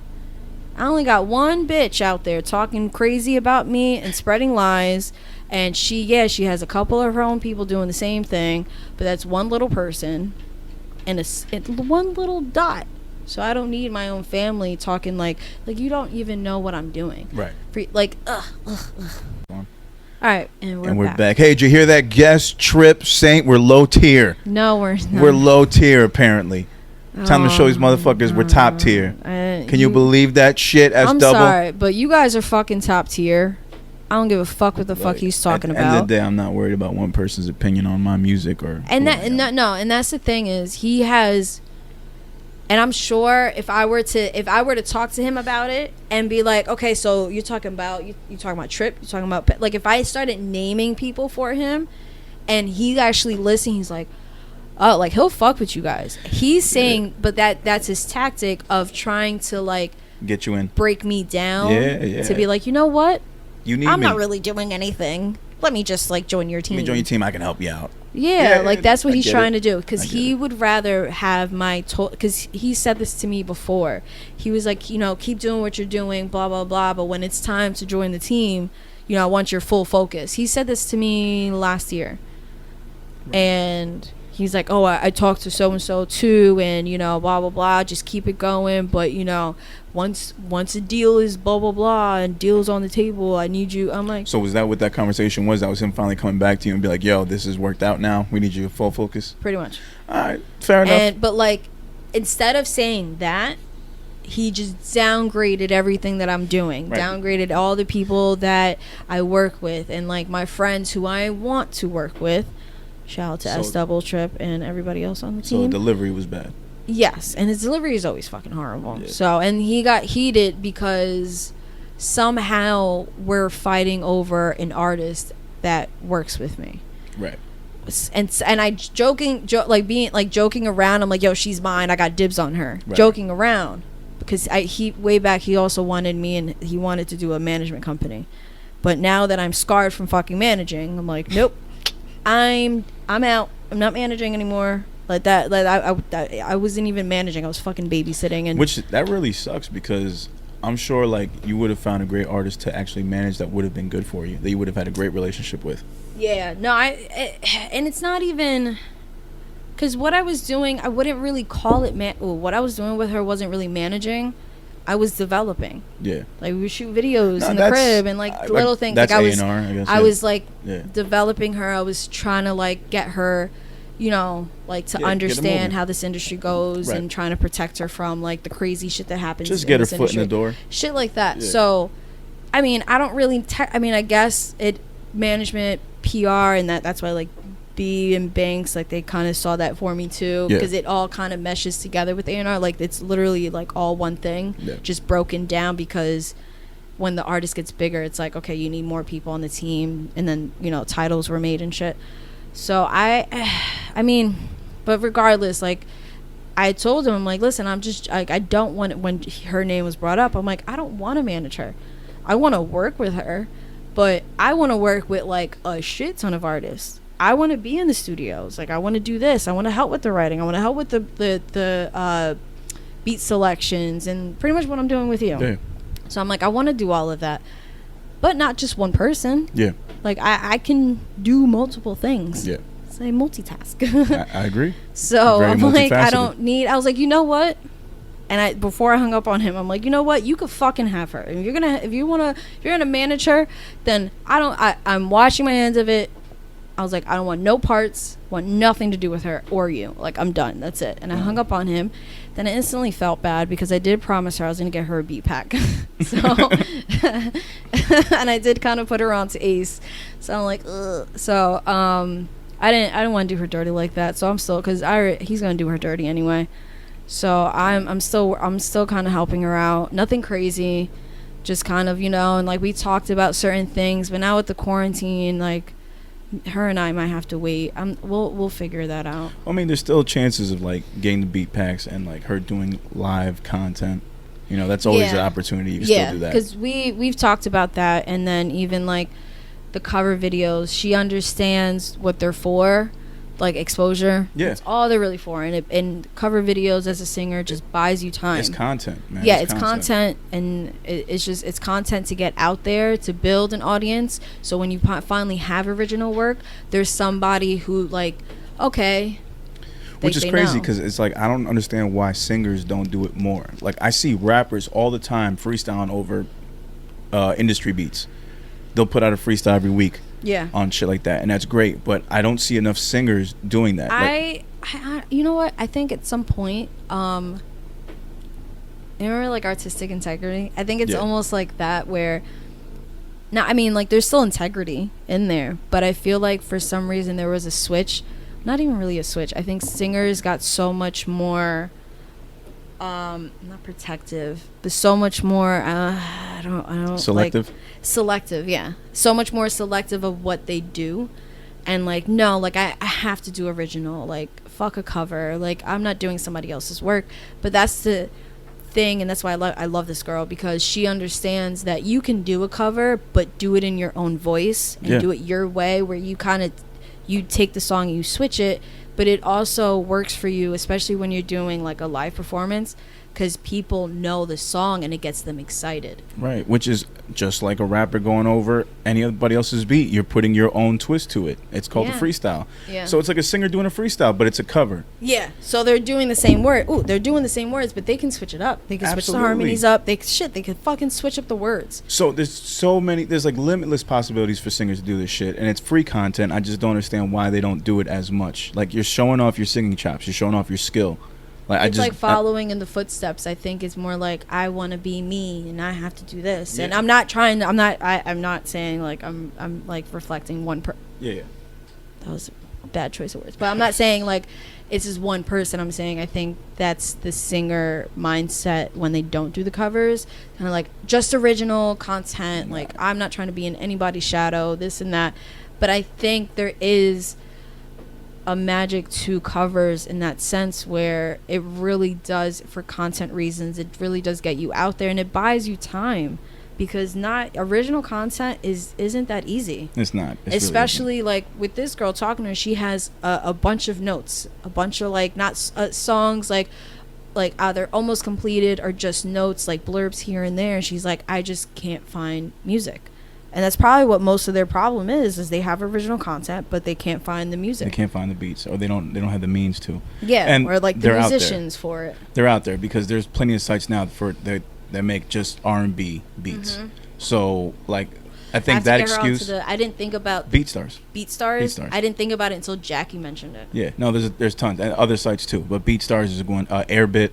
I think it's the one that OB uses, which is equivalent to BeatStars. Point is, they're out there. I'm going to talk to her about it tomorrow, because I'm going to tell her, like, hey, so this is also something else, blah, blah, blah. Like, I'll tell her about BeatStars, too. And they have different pricing packages. If you want to lease the beat, if you want to just outright own it, all exclusives, rights to it, they send you the stems, so you can, if you don't like the drums on the shit, you can take it off. Like, little shit like that. Like, that's the next step once she gets introduced to the site. Like, look, there's certain ways you can go about this. Yeah. But the point is, rappers, poets, stand-up comedians, they understand the power of free content. They understand the fact of putting your work out there for essential, nothing you'll get paid for, nothing you can really monetize off of, but just something to get you exposure. Yeah.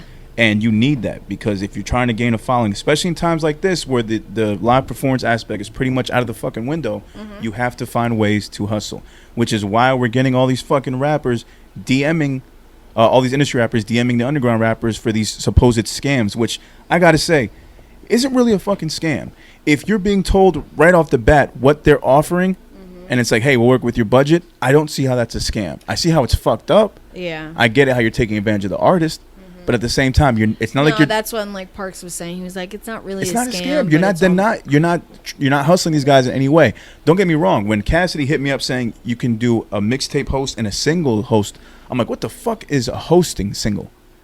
You're gonna host my single? I'm gonna hear you talk for 20 seconds about how I'm the illest dude because I pay you $500 so you can say it before my song starts. Pretty much. Fuck out of here, bro. It is pretty fucking wild. But I get it, because y'all make your money off touring.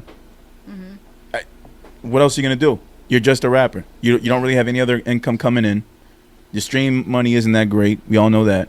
Yeah. Royalties probably aren't paying you enough like right now, and you gotta worry about how you're getting your bills paid for the next month. I understand if you're doing this. I get it. It's not a scam to me at all.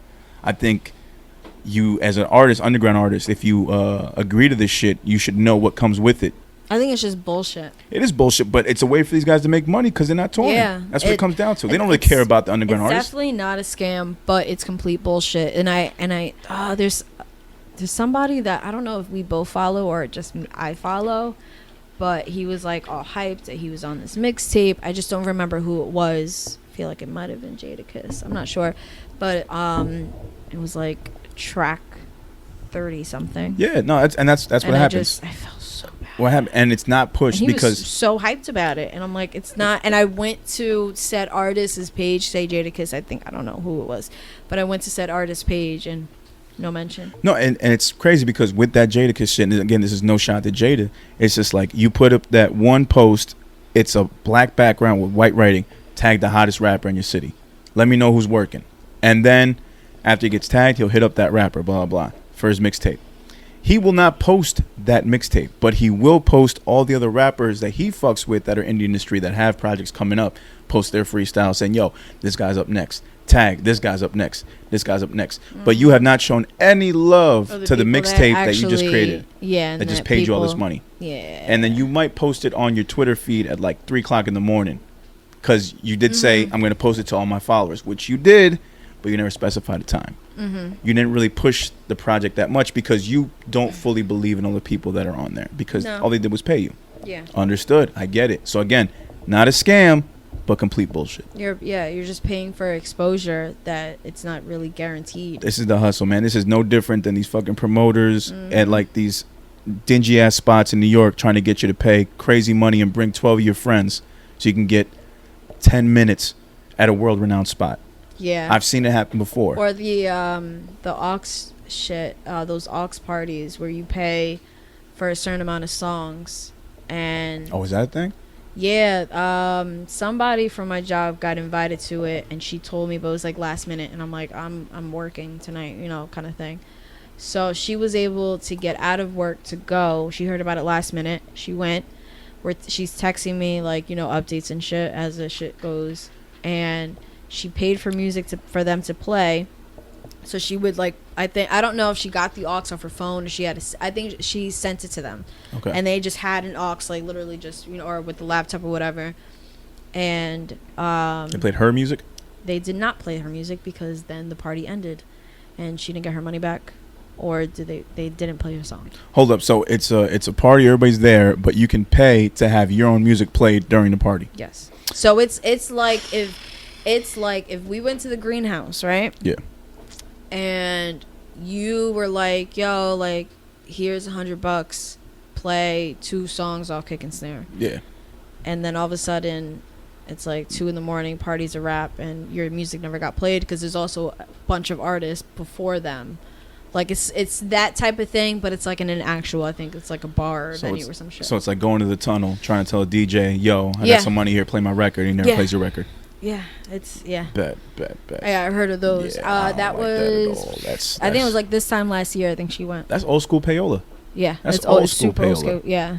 You might as well just bring the fucking unmarked bills in a fucking brown paper bag. Yeah. At that point, and just hand it to a DJ while no one's looking. Ow. Yeah, it was one of those. No, I got it.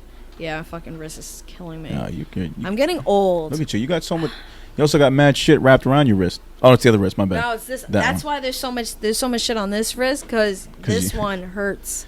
You should have been wearing the wrist protector. I thought about it. It wasn't hurting as much, but I think because I tend to talk with my hands, so a few times I did this and I heard a pop in my wrist. Put the CBD cream on or whatever, the lotion. I have actual oil. I could just put. Yeah, put the oil on. I'll do it later. Yeah. Yo, you are so whack. I'm probably not gonna do it. That's what's whack about you. You suck. I probably forget. Yeah, I don't. I fucking yeah. And then you don't smoke. I walked into work and I was just like this. It's funny. I kind of laughed to myself because I thought about you with the T-Rex. So I'm literally just like holding my wrist up. I'm like, hey guys, I had to get my sweater off. And I was like, can somebody help me? Because they're like, what happened to your arm? I was like, no, my arm is actually fine. It's my wrist. It's your wrist. But it ended up being fucking, I'm not going to the doctor. I don't got insurance. But it's probably like... carpal tunnel? Yeah. Because I didn't think about it. Because just a couple hours before I went into work, I was just like letting it chill for a bit. No pressure on it, no nothing. I'm laying in bed. I think I was working on, I was working on the episode. I think it was Monday. So I'm working on the episode, just letting it chill. All of a sudden, I started getting pins and needles. Yeah, that's crazy. Yeah, and then I didn't think about it until like I was talking to Maria, and she was like asking me about it, and she was like, "Girl, you have carpal tunnel," and I'm like, "Well, I have it because this one you get like sharp pains and shit." This one started getting sharp pains like a couple weeks ago. We sound so old. I know. We sound so fucking old. I turned 28 next month, and I'm old ass nigga. Getting so old. You have to wake up and just start like doing little exercises and shit. You got to really like do some therapy for your wrist. Because Juan because electrician, like doing the little wires and like shit like that. He's getting it too. See, that's what happens with these jobs though, where you actually doing manual labor. Yeah. Because it's not. I used to. Because my mom has it from being because she was a secretary for so long, and even now her current job, she's a notary, but she's still on the computer all the time. Yeah, I was gonna say, even with that, even if you're not doing manual labor, you just work an office job, you're still liable to get that shit too. And you know me, like I always have my pen and my pad. So right, so even when you're not working, you're still on a fucking computer. You're still typing all day. Writing. I'll do this. I remember like I always like throw the pen and be like, fuck, like my hand get all like, fucking bitch. My hand would be like this. Now you're not throwing shit out across the room. Now, like, all of a sudden my wrist is all fucked up because the day after the release party I woke up and it's like fucking swollen and shit. Bruh, I don't know. I'm getting way too fucking old. This is ridiculous. I can't. It's ridiculous. I need quarantine. You know what'd be pretty cool? What? I wouldn't even mind it. Quarantine birthday. And Maria and I were talking. Maria's like 2 weeks after me. We were talking about just like doing something small, like some day drinking, but we probably won't even get to do that by next month. Your birthday is December 3rd, and she's I think she said the 18th. Yeah, 17th or the 18th. She told me. Fuck, we gotta do something for your birthday. I don't know what we're gonna do. Better be a lot better than last birthday. Actually, last birthday was really fun. No, we'll do something. Before it was a little awkward. Well, it's going to be quarantine, but we'll do something. In the beginning, it was awkward and gross, and then I had to clean up, throw up, and then... I'll bring you some sushi. I could do. That's the least I could do. It's the least I could do. What if we just do like indoor sushi date, and we just order mad sushi? Yeah, you just got to let me know what spot, because I had a spot by me, but I don't know if you'd like it. I mean, it's sushi, but... It's sushi. Yeah, but then I gotta stop and get it and then drive an hour with it. You're right. I mean, it's no big deal, but we'll do something close by. But anyway, so I got into like this funny argument yesterday, and it's not even like, I mean, not a funny argument, but some like bullshit at work. And I forgot, I haven't worked close with this guy in a long time, the one that I got into a fight with, and I'm thinking about it, and I'm like, fuck yeah, I forgot. We always worked Wednesdays. It's charging. Hold on. Oh. We always worked Wednesdays together. So this past Wednesday, yesterday, it was the first time we worked together like side by side since before COVID. Since COVID, and we had worked that Wednesday before like that last show. And I forgot. I'm like, damn, like me and him are either really good or he fucking annoys the shit out of me and I annoyed the fuck out of him. So that's what happened last night. And then we continued. We went to the bar. It was a little awkward. We went to the bar. Like, we went to the bar afterward, and he's sitting across from me, and I'm just like, I'm not going to say anything.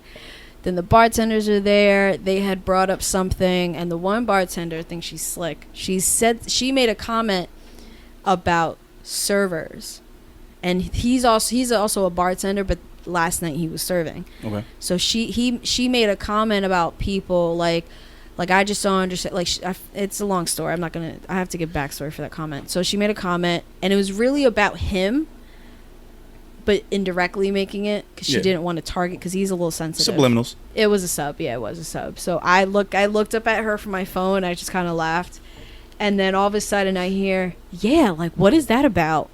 Him saying that in response to her. Like, yeah, it's like it's not that big of a deal, right? Mind you, this is something. So then I waited, and I'm like, I'm not gonna. I looked up at him like, okay.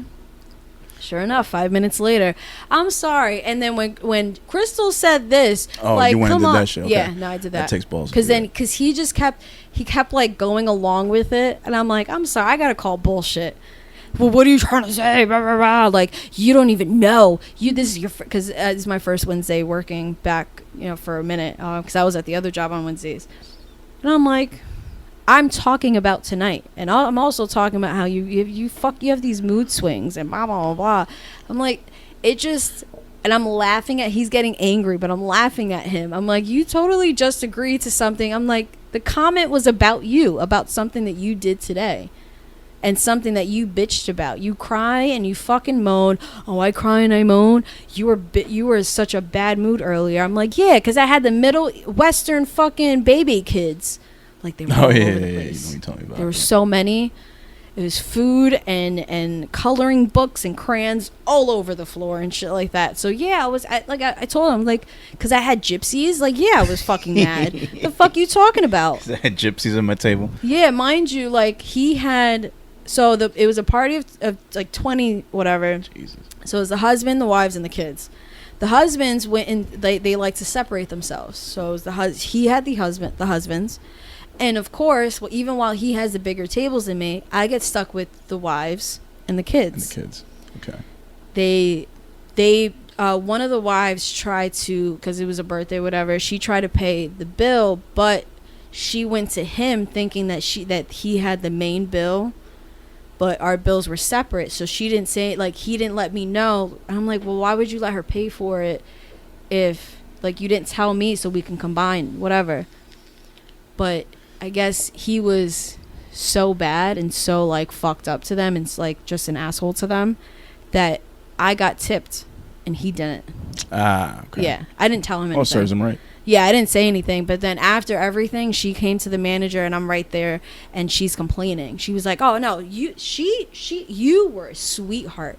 You were great, blah blah blah." And generally, they don't tip at all. Right. They're worse than Spanish and black people. Like, they don't tip at all.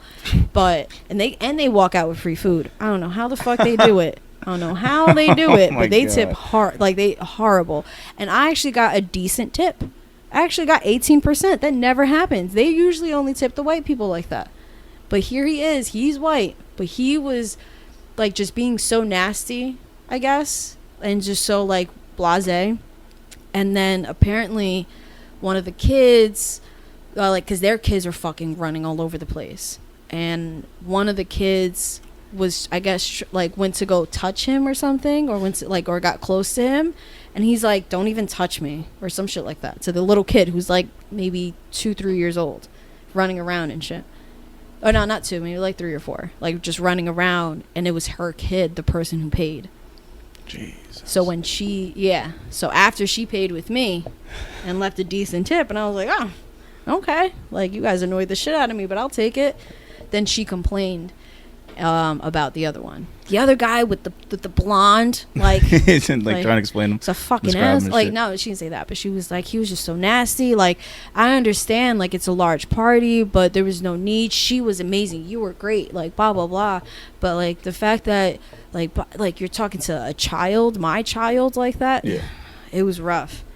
And he's just walking around like, "I don't give a fuck, blah blah blah. I don't give a fuck." It's crazy because I get so much more, or I give so much more respect to people whenever I go to a restaurant now, because of knowing you. Like, I've always been a good tipper and everything, but I'm always, like, very particular about, like, making sure everything is done right. I don't want to annoy anybody because I know how it is.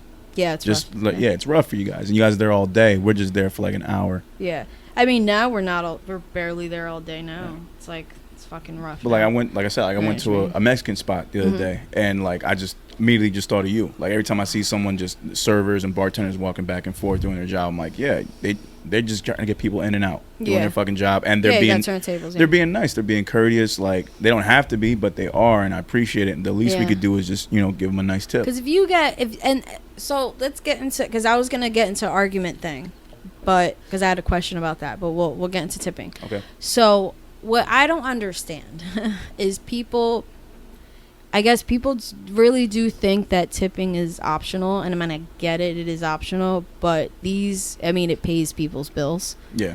It pays for, I don't know, check it, for instance. Yeah. Like, so in Jersey, we don't get paid at all. Mm-hmm. We get paid $2 an hour, which covers, and that's by law, it covers taxes, if that, because I still owe taxes. And it's crazy because we're like the diner state.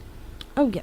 Well, diners, I think, are different. It depends. It really does depend if, like, like, a lot of places stick to that $2 an hour thing. There are other places that you will get paid hourly. Okay. Like, but it's like cash. Gotcha. New York, a friend of ours, of me and Juan, has a few restaurants in New York spread out, and he pays his bartenders. He pays them, like, minimum, he pays them minimum for hourly, and then they still make tips. Okay. And then my friend that works in the Village, she gets paid just cash, 30 for a shift, 60 if it's a double. She's there all day, but it's like the $30 or $60 plus what she makes in tips. Right, which sounds like a good deal, I guess. Yeah. So it's little things like that, but in Jersey we don't. So the tips really do mean something. Like, I've had people say, oh, you're amazing, oh my god, you're on point, oh, thank you, how did you know I need another drink, and haha, like, you know, shit like that, and they walk out no tip or 15%. Yeah, that to me has always been like one of the conundrums, because it's like, if you should know, if you're going out to an establishment where people are working, like, it's kind of a given that you have to kind of tip them as well. I just and we had this manager, and he was Thai, and he was like, you know what, it's because like our people, he said it because, you know, I kind of get it, I didn't know about the tipping situation until probably I got older, but we weren't raised knowing or like how to tip people, like, you know, how to take care, and like in that situation, knowing this is people's livelihoods, this is like their money, this is their bread and butter. So you spent $100, but that doesn't go to them, that's, you're paying for the food, that doesn't include service.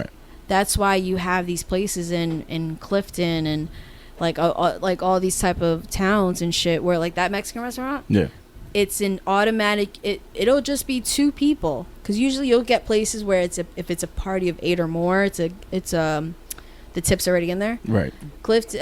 That Mexican spot, it's a 15% tip already in there, so I'll throw in extra if anything, but it's already a tip because people in that area don't tip, which makes sense, and I understand that. Like, if that's put in at the beginning, I get it. It's cool. But people like me, like, I tip because whenever I go, like, I'll go to a restaurant and do pickup more than I'll actually sit down and eat. And for pickup, I'm definitely not tipping. And I see that tip jar there when you pick up. And I'm like, y'all crazy if you think I'm just here to pick up food. Like, you'd be crazy if I'm tipping you. Like, you wilding for that.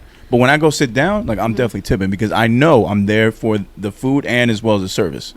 Like, I understand that y'all have a job too. You got to bring it out. You keep our drinks refreshed. If we want something else, dessert, you take the stuff away. Like, as far as like to go food, I mean, it's different because my job is it's a chain, so, and it's so big. So we have our own like to go people. They get paid hourly.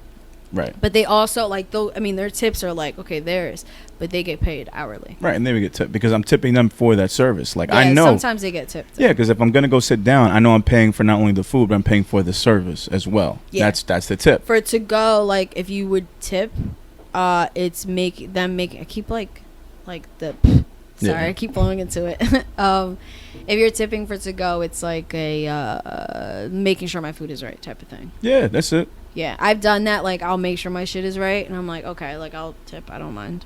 I never really minded. Delivery, I'll tip. Like, but pickup, I'm driving. I'm using my gas to go and pick up the damn food. Like, I'm not tipping you for that. True. If I'm sitting down and I'm at your place of service and you're servicing me, yes, I will tip you. I'll usually I'll tip if I do takeout if it's like a mom and pop shop. Oh, I mean, just because it's a little bit like I don't do a lot. I mean, if I go there constantly, then if I go and pick up constantly, I'll drop a couple bucks in there. Yeah, because I'm in this industry, so people in this industry typically do tip more. Yeah. So like we've had and we were talking about the other night, we've had industry people like, yeah, I'm a bartender, yeah, I'm a server, and then they tip horrible, and the entire night went great. Yeah. Everything was on point. Everything was great. It was actually Maria. She's like, I had them laughing. Everything was fine, and she even said, she's like, I'm sorry, like, hey, and it was a 15%, and she's holding it up. She's like, I didn't see any cash on the table.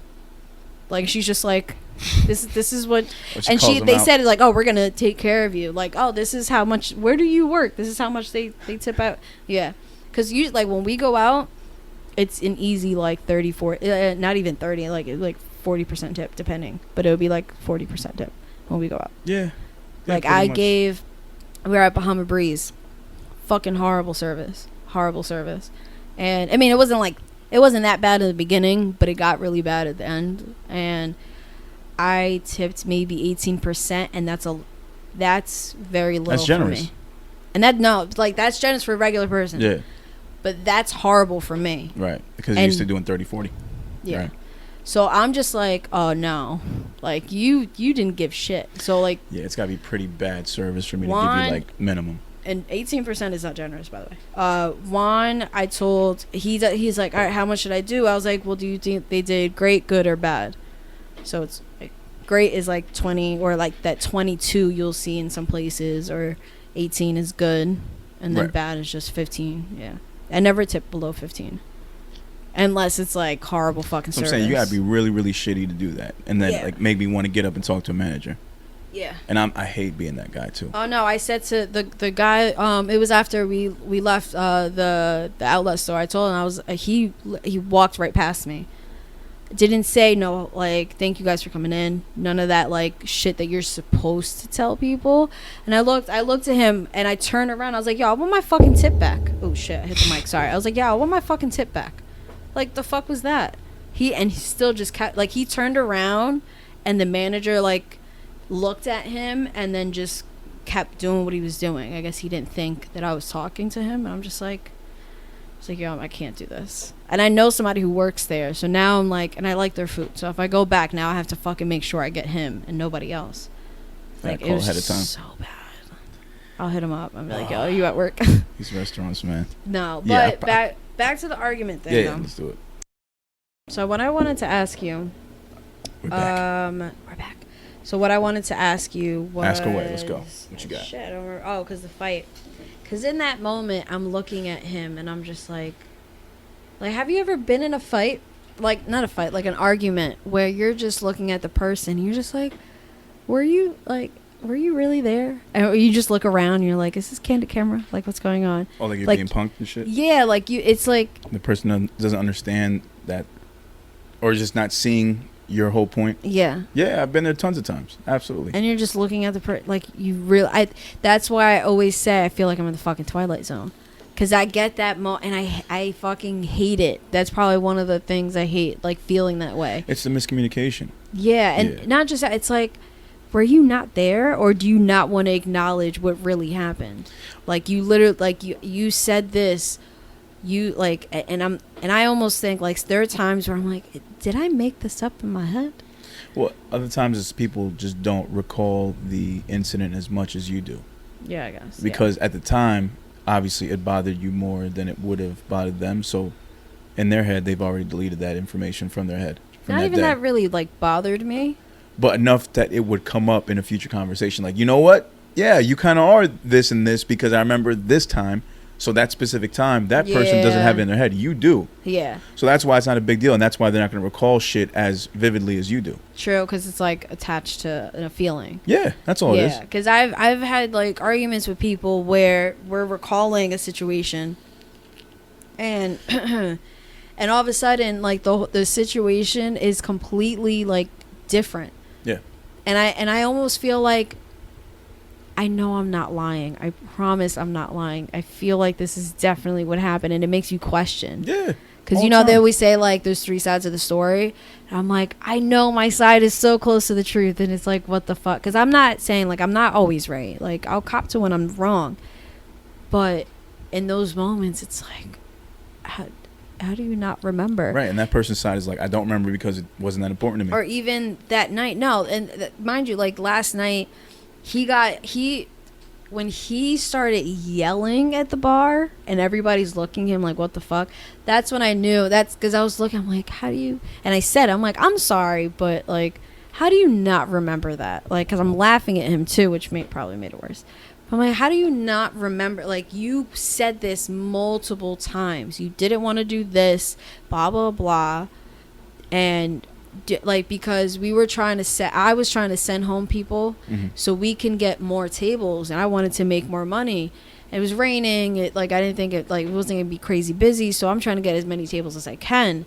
And I'm telling, like, hey, like, you know, let's do this how we used to do it, like, you know, before COVID. Like, let's just cut everybody, just us.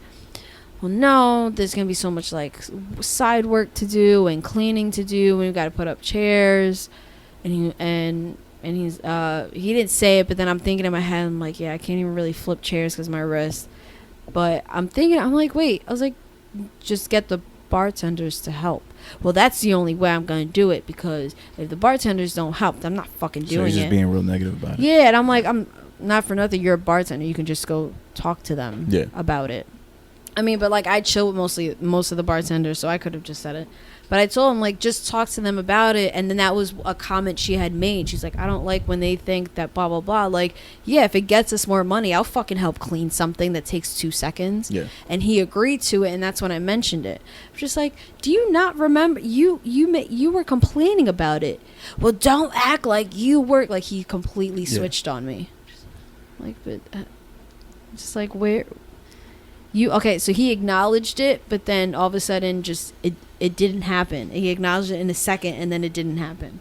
See, it's like the thing about this is a situation where you could easily take yourself out of it, but because you're in a place of employment and you work with this person and you kind of need them to be on their shit, it makes it tougher. You know what I mean? Like no, we've had plenty of fights. Like I mean, to me it's just it's nothing serious. I just find it like it's retarded. It's retarded, and it's something that's not needed when you're working, because it's like you should just be adults about it, get the job done, and move on with your lives. Like it should be that easy. That's how it should be everywhere. Like when you get, because it's business. Yeah. Like this ain't not personal. But regardless, even like you're just like arguing with somebody, and it's just like, how do you like that Twilight moment? Yeah. It's just weird. No, I get. You can't expect the rest of the world to have the same views that you do. You just can't. And people are not going to see things the same way that you see them. That's just a fact of life. No, yeah, that I get. It's just weird when people like change the narratives, so it compliments them, and it's like, but that didn't happen. Well, no, it did happen. Well, when it comes to people who do remember the situation and do that on purpose, that's the shit I can't tolerate. When you're changing the tone, when you know what's going on, I can understand if you didn't remember and you didn't put any effort into remembering the situation. That was the point I was trying to drive. No, like it's something like they know it, but they're like it's like they're trying to change it. It's like just give up, give up, throw in the towel. Well, then that person just loves to argue and they don't like to be wrong. Oh I think then that's a whole different type of person you don't want around yourself. I don't even know how to deal with something like that. Well, it's tough. You kind of have to because you're at work, so you kind of have to deal with it. In a sense really, you just walk away. Well, yeah, but at the same time, you do need that person to like work. In a sense, yeah. Yeah, so in that sense, you got. He doesn't work that much, though, so it's fine. But like outside, take the work out of it, though. I mean, like in just life, like having to. Deal then with you don't got to deal with it. That's it. You don't fucking deal with those people. Those are people that are trying to like hurt your peace. You want to protect your peace at all times, especially the older you get, and you don't need that shit around you. Like music wise, like I'm not signed to a label. I'm pretty much independent. So I have the liberty and the freedom to work with. Yeah, I'm low tier. So I have the freedom and the liberty to work with whoever the fuck I want to work with. And if I don't like a person's attitude or their vibe, I can take myself away from it. Yeah. I'm not contractually obligated to do shit with people. If I do, it's out of the niceness of my heart, or it's because like somebody who I'm partnering up with says like, yo, this would be a good idea. I'm like, all right, fine. I'll, go your way. Other than that, I don't got to do shit with none of these niggas. True. If we're getting paid and we're in like that type of shit, all right, we got to make this work. Then I'll talk to him like, yo, this is business. Like we don't got to do shit afterwards outside of this. But it's good that you're finally in that mindset. I did. You know what? I think it's based on the book that I'm reading, which. Oh, remind me, I have Alchemist for you. Yes, I need that. Somewhere there. I'm reading the War of Art. I have that too. You do? I love that. Oh yeah. So somewhere, but there's also books behind these books too. Oh, if I'd have known you had that, I would have taken it from you. Yes. Yeah, it's a great fucking book. So I don't have that many, but I have some. I just got done reading the first part, which is like all about the resistance. Like basically, it's just anything in your life, whether it's physical, whatever, spiritual, that's causing you not to do the work that you need to do every day is called resistance. And there's like different chapters. Like it's crazy because all chapters are like 1 page long, but it gives you like short little things. Yeah. Like resistance and fear, resistance and love. Like resistance comes in all shapes and forms, and it loves to keep you away from doing what you need to do. Yeah. So every day is a new battle with resistance. So even if I had like a great writing session today, and I'm proud of myself, and I know I can go to bed knowing that, hey, I did what I had to do and I was productive, I have to have that same battle the next day. And it never ends. Yeah. And it's an ongoing war. And you just have to remind yourself that it's going to come no matter what. And you have to push yourself to do the work. Yeah, that's for sure. Yeah. And now it's a great fucking book. I'm hooked to it. I'm on the second part, which is, it's nicely named because it's called Becoming a Pro.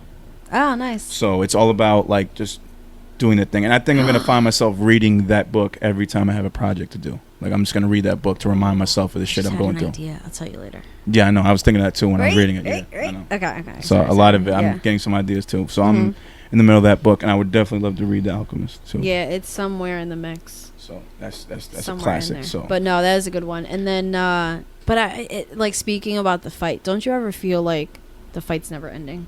It's never ending. It's never ending. You're gonna go through those trials and tribulations.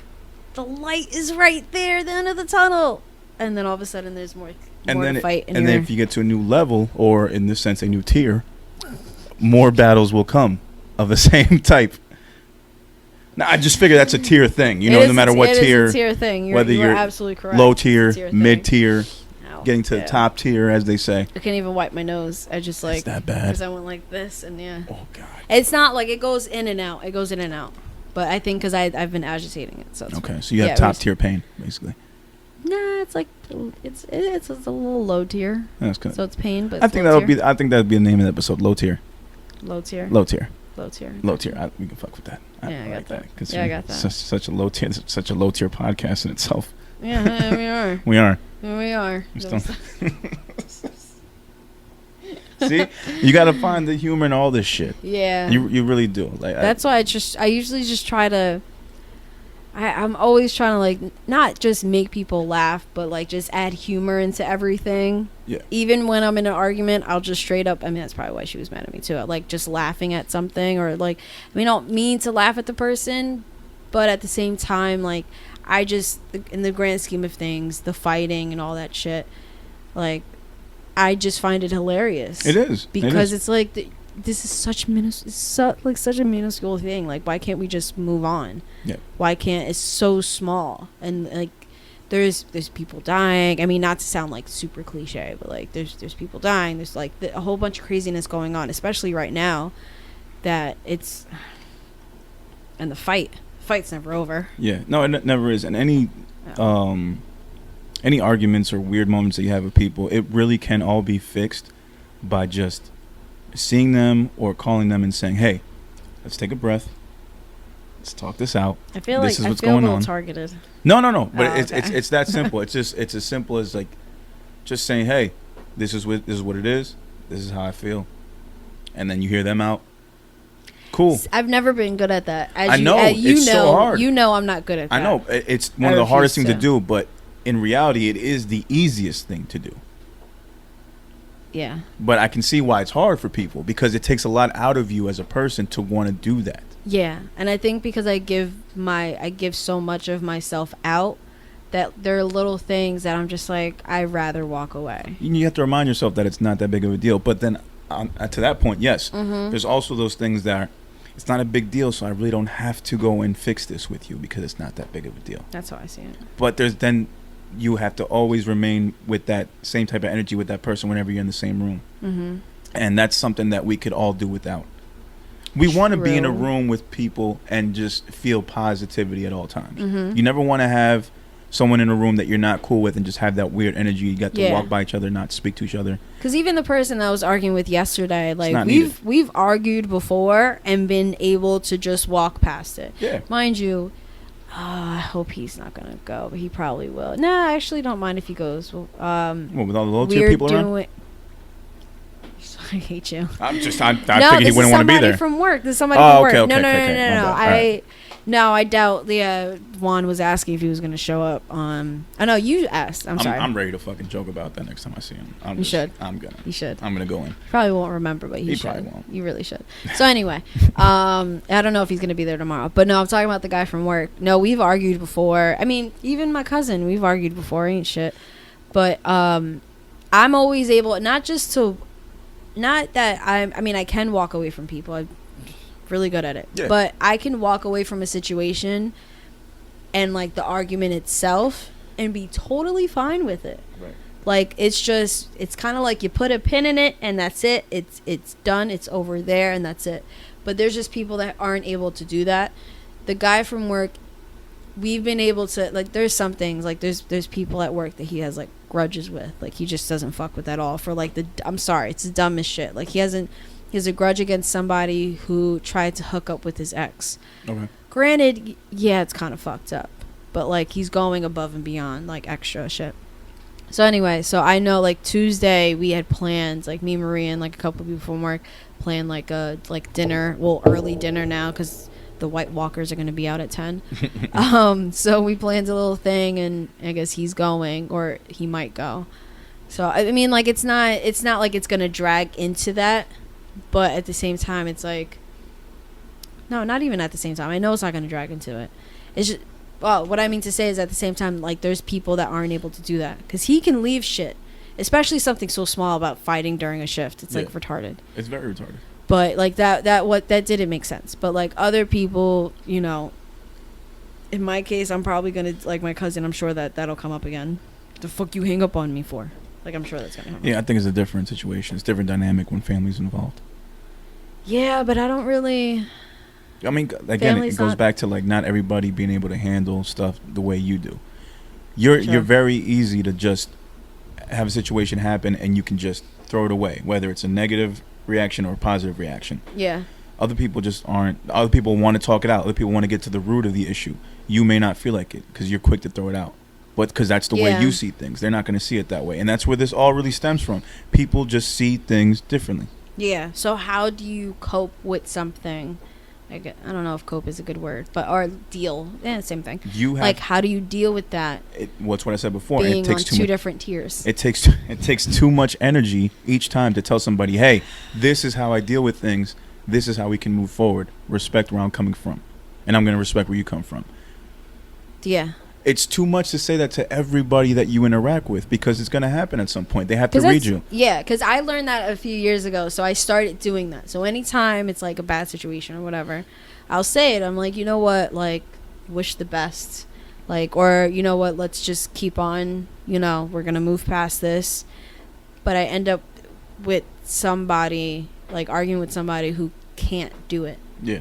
Like, I mean, one person, me and her, she was just too self-centered. I couldn't do it. It was, like, always about her and, like, oh, like, me and my wife are arguing again, and I'm here. I just got my LLC, which is, and it's not that big of a deal, but it was a big deal for me at the time. Right. And she wouldn't check up on, like, the show. Like, it was just, like, she would only call me, not even about, like, how things are going, just to complain about her life. Right. So it got draining, and then just walking away from it, she tried to flip it to be like a sad story. My mental health. Okay, whatever. Your mental health. You fucking should have divorced that bitch a year ago for your mental health. But it ended up being like, okay, because that wasn't the first time we've had to walk away from each other. Right. And like when we got back, like, you know, let's squash shit. It was okay. Like me and her were kind of on the same terms, or we can just kind of leave shit in the side. I mean, that was different though. She's just very self-centered. But that I'm good with. Like people who, not self-centered people, but people who can be able to just, I guess, in the same tier, who can just kind of like, okay, this is okay, we can move past this. We're not going to be hung up. I think it's whether, like, in a situation with me and you, like, I can read you now where I know when you're mad and you need your space. Mm-hmm. We don't have to talk about it. Other people, they won't be as vocal about it, or they won't show it in their facial expressions like you. So then I have to talk to them about it. So true. Different people just have a different way of handling these types of situations. Yeah. When it comes to that. And it's like when you're dealing with people where it happens constantly, that's what drains you. And you don't want to have to keep having those conversations with people like, yo, look, it's cool. We don't have to keep going into this shit. But it happens so much. And then when you keep dealing with it, that eventually turns you off from people. Because, that's what happened with the girl that I haven't talked to in fucking forever. I remember B mentioned her, and I'm like, I have no idea what's going on with her. I have no idea what's going on with her. B knows. That's actually how me and B met, was this girl. And, like, we were talking about the situation a little bit, and I'm like, it just became draining. It's too draining, and that's also, like, the reason why, like, I can walk away from a situation or just walk away from the person altogether. Right. Because regardless, like, we can still remain cool. It's just, if I feel you're still draining me after the fact, then no, the situation wasn't the problem. You're the problem. Yeah. So that's where it becomes that, yeah. Do you ever take yourself away when you feel you're the problem? Yeah. Yeah. No, I've done that myself. I did that in quarantine. Like I took myself away from a lot of people, just socializing, random socializing, just hitting people up to the point where it got like, yo, you weren't hitting me up no more. I'm just like, yeah, I just didn't really hit up anybody. And I didn't give anybody an explanation. So in a sense of being a friend, that was really a dick move on my part. But that's just kind of how I've always been. Because I'm just like that. Yeah, I remember it was like a while back. You're like, oh, I haven't heard from you in a while. And we were like talking like every day. Yeah. It was like, yeah, you're hitting a lot. I'm sorry, guys. And I could barely edit those out. So I actually, like I told you, like I have a dark day. Yeah. Where I'm like, I don't talk to anybody. Yeah. That's me. Like I'll do it. Like it'll be a day or a few days a week where I just remove myself from everything. Yeah. Yeah. And now that I have to be more like active on social media, it is becoming tougher to do that. It gets draining. And I feel bad. I'm like, shit, and I gotta post this, I gotta post that, and I got my DMs are fucking full, and I don't really want to talk to anybody, and all of it's draining. And I just feel like when you identify that you're the problem, or you could be the problem, you kind of see it like, if I'm not in the mood, then whatever I have to say is going to come across horribly. Yeah, and I hate being that guy. Like, if I'm not in the mood and I'm being talked to and I'm giving short word answers, I hate to do that to people. Yeah. And I don't want to come with some big thing like, hey, I'm not really feeling great right now. I don't really want to talk. Because some people accept it. Other people think it's automatically about them. Yeah. And I'm just like, well, yeah. And I don't want to have to say. There will, because, you do have, like, the sensitive people out there that they think, like, it's not even really that they're being sensitive like that. But when you're talking and it's almost in the sense of lashing out. Yeah. And you don't mean to, you're just already in a bad mood. Yeah. Those are the times where you have to, and that's where I kind of remove myself from people, where I just don't answer people back. I can't do it, because then I feel like a dickhead. Like, I know I'm going to give a horrible attitude. Yeah. Like, I can't. And I don't want to tell everybody, like, yo, it's not you. I don't have the energy for that. But you kind of have to, because it goes back to what I said. If you could just take the energy and take the time to tell people, like, yo, this is how I feel, this is what it is, and then hear them out, cool. But doing that to everybody takes a lot of time and energy away from you. So it's tough. So I commend the people that are able to do it and have a smile every day and be positive through shit. I'm working through it myself. It's a very, very tough process, and every day is a new battle. No, it definitely is. So to try to maintain your peace and still be cool with everybody and have them respect when you're not feeling it, it's tough. Because even like online, you gotta like really, I hate to say, like, we're keeping up with the fucking algorithm. Like I'm on IG and I'm scrolling and I'm seeing stuff from 3 days ago. Yeah. Like mixed in with shit that just came out 15 minutes ago. I've given up on that. Because the algorithm changed, especially because of quarantine, because everybody was on it. And it fucked everything up in posting. I think you're right. That's a great point. So I don't try. I think I actually talked to B about this one time. I don't even try. Because she said, she was like, yo, the algorithm is all types of fucked up now. It really is. And then when they did, it was a long time ago, trying to go back and all this and that. Listen, Instagram. Aw, Saint. Aw. He mentioned the show. Anyway. But it fucked everything up. So I don't even really try to do the algorithm game. I just try to stay active.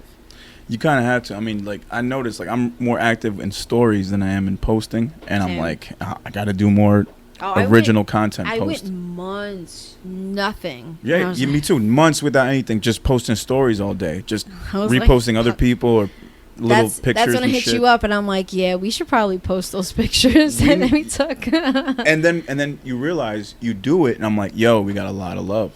I'm like, holy shit. And then it's just Instagram reminding you, yeah, nigga, if you post more. Yeah, I didn't even, so the guy that I work with who wants to be on episode 69, fucking asshole. So I see him for the first. Weird, I haven't worked with. No, he's I know. Like, we'll have you on, but I just you better bring some shit. No, he will. I would hope so. He will. No, he's one of those. He's like, did you ever think, or this, and like, or here's a fact, and it'll sound outrageous, but he's good. He's. You know what? I have a guy like that. And he's gonna want to. He loves fighting and like debating more. I have a guy like that I want to bring in. A guy I used to rap with. I want to have him on as a guest. I don't know what we can talk about, but I know that once we get started, it's going to be a great episode. Yeah, because the guy for the episode 69, every time he sees me, like the first time we had seen each other, like actually got to work together, because now that I've opened my availability up, he walks in, he's like, are you on 69 yet? I'm like, nope, 60. I was like, just did 62, got 63 on Thursday. He was like, damn, you guys are going through fast. Because he was, he was around for the beginning of it, like before we started recording. It's weekly, man. So yeah, and he goes, so he's like, and mind you, he's just like zooming past like from bar to bar, and then he stops like while I'm trying to like get, I'm trying to get my sweater off my fucking cast and shit, and he goes, fuck, what did he say? He was like, so what we're gonna do? I was like, he's got the game plan. I was like, okay, no, fuck that. I don't like this game plan. It's way too weird for me. He's like, oh, okay, so what we're gonna do on episode 69 is we're gonna interview you. I'm like, interview me? He was like, like humble beginnings until how you fought your way, and you're a media mogul now. I'm like, yo, fuck you. I was like, and he just keeps saying it. And I worked with him when it was like Wednesday and I forgot what fucking days I worked on. It was like 2 days in a row, I felt like. And he just keeps media mogul. Or no, one time he said mongrel. I was like, bruh, it's mogul and it's in the making. I was like, calm down. Mogul in the making. Yeah, so he's like kept like hyping it up because he shared the article on Facebook and shit. He probably read it. But it was just so funny to me. So he's like, it's going to be an interview on you. He kept saying it. I'm like, no, it's not. We're just going to talk about some random shit, jump topic to topic. That's fine with me. He smokes, so you guys will have fun. That's cool. All right. No doubt. He will spending, like, we'll go for a smoke break. And in a matter of 5 minutes, he'll go from pissing me off to making me laugh. All right, then that's what we need. I'm down for that. He's then. good. All right, then I'm fine with that. And other homeboy probably do the same too. Yeah, let's do that. We gotta figure out these fucking guests first. But yeah. We do. Lyrical Fix Pod. We are back. You already know what it is. Episode 63, and it's about that time, Sade. It's about that time. You don't know that you know. So good. That's fine. That's fine. I didn't know you were gonna say it again. It's time for America's favorite segment, the world's favorite segment. If you don't know, where we show you not do it again. I was like, wait, do I have to do it again? Where we show love to the best and brightest up and coming artists that we feel you should get in tune with. This week we got some alumni from before. Well, actually, I do. I'm gonna go first. So this coming from the Detroit fam, also part of the Yosoverse that we coined that term. Shout out to Yosanova. Shout out to Nina. Again, like all the dudes that this guy messes with are incredible. Like he just dropped another tape, another joint tape with Akil L. I hope I'm saying his name right. He just dropped the tape with that one yet. It just came out, and they have a collab with Planet Asia. Oh, nice. It's on that, which is very dope. Yos let me hear that track beforehand, and you know what I mean. It's if you love Yosanova's beats, you're gonna love that project. Wait, isn't that what he played for us? Yes, he did. Oh shit, yeah, that's right. That was the track with Planet Asia. So that was fucking dope. So shout out to them. But I wanted to get into another person from that Yosaverse by the name of Dango Forlaine. We've played his stuff before. Detroit native. Shout out to him and Ronnie Alpha and Junie as well. Who hopefully I'm gonna get them on the Kid Nova project soon come. So wanted to get into a new joint from Dango from his new tape that he dropped, the Carhartt tape. It's available right now on Bandcamp. Let me see what's the actual Bandcamp name. It is dangoforlaine.bandcamp.com. So for people that don't know, it's DangoForlaine. That's dangoforlaine.bandcamp.com. The song we're going to be playing off the Carhartt tape is called Killing Floor. I'll play that right now by Dango Forlaine. By myself like a Ouija board, pulling out pieces you never seen before. Dango, rockin' Dango. Yo, you see me, Lord? It's beginning to look a lot like eternity. You're moving steady, concerning me. Get to know yourself, king. You guard like Wu-Tang, chewing double mint in the mood, sane in 2 lanes. Different cover flavors like I'm Superman, Super Dan, flying with the cape. Excessive history, I'm admiring grace. Controlling the wave like I'm Poseidon on the lake. One take. Hip hop move me like God. Hip hop move me like God. 187, I'm on the killing floor, making moves by myself like a Ouija board, pulling out the pieces you never seen before. Dango, rockin' Dango. Yo, you see me, Lord? 187 up on the killing floor, make moves by myself like a Ouija board, pulling out pieces you never seen before. Dango, rockin' Dango. Yo, you see me, Lord? All right, that was Killing Floor by Dango Forlaine off the Carhartt tape, which is available now on Bandcamp. Again, that's dangoforlaine.bandcamp.com. The song was called Killing Floor. No, keep it. Okay. All right, let me see. All right, Sade, who you got? No, let me see. Again, shout out to Dango, shout out to Ronnie Alpha, shout out to Junie. All right, so mine, of course, I already lost it. Okay, mine is LA the Rapper. I'm assuming it's LA. I hope it's not Law the Rapper, but it has to be LA, right? Well, is there any dots in between the name? No. Then it could be But it's either. capital. It's capital L, capital A. It could be both. They're all actually capital. I'm going with LA the Rapper. It could be. I mean, like I've LA heard, the isn't there a rapper, Law the Dark Man? You got a point. So this song came out like maybe a few months ago, or at least the video came out a few months ago. I peeped it through an ad on Instagram because Instagram knows what I like. So They know your algorithm. yeah, no, they do. They got me down. So let me just see, where the fuck is that? Oh, so I don't want to play it yet. So yeah, this is Law the Rapper, The Journey. I checked him out. He has like 2 more videos out on YouTube after this. Pretty dope. I like his vibe. Comes from New York, and it was funny because it was a sponsored ad, and as soon as like I saved it because I thought it was dope, saved it. I go to his page to check him out, and it's funny enough, Dango follows him. Oh, okay. That's what's Yeah, up. it's Dango and some other person, but that like we have mutual followers and shit. So this is Law the Rapper, The Journey. All right. Or LA the Rapper. Oh, I said Law. I'm the underestimated greatest. Trust me when I LA say rapper. this. Everything I say is sacred. To get the shine, you gotta switch me off. Nah, I ain't tripping, dog. Failure's not an option. No, I'm not flicking off. I'm more king, you more servant. Made it while y'all working. Peep the enemies lurking. Raging out with a purpose. Open, seeping your skin like lotion. Spit it potent. I'm yellow jacket to a boulder. It's magic. The kid who failed all of his classes made a graduation song. To them eyes, I'm just a failure. God, man, I love haters. It makes me feel good. Y'all say I couldn't do it. When I prove that the kid could, y'all get silent. Like your TV on mute. Let me give you the scoop. Go back like kids on the stoop.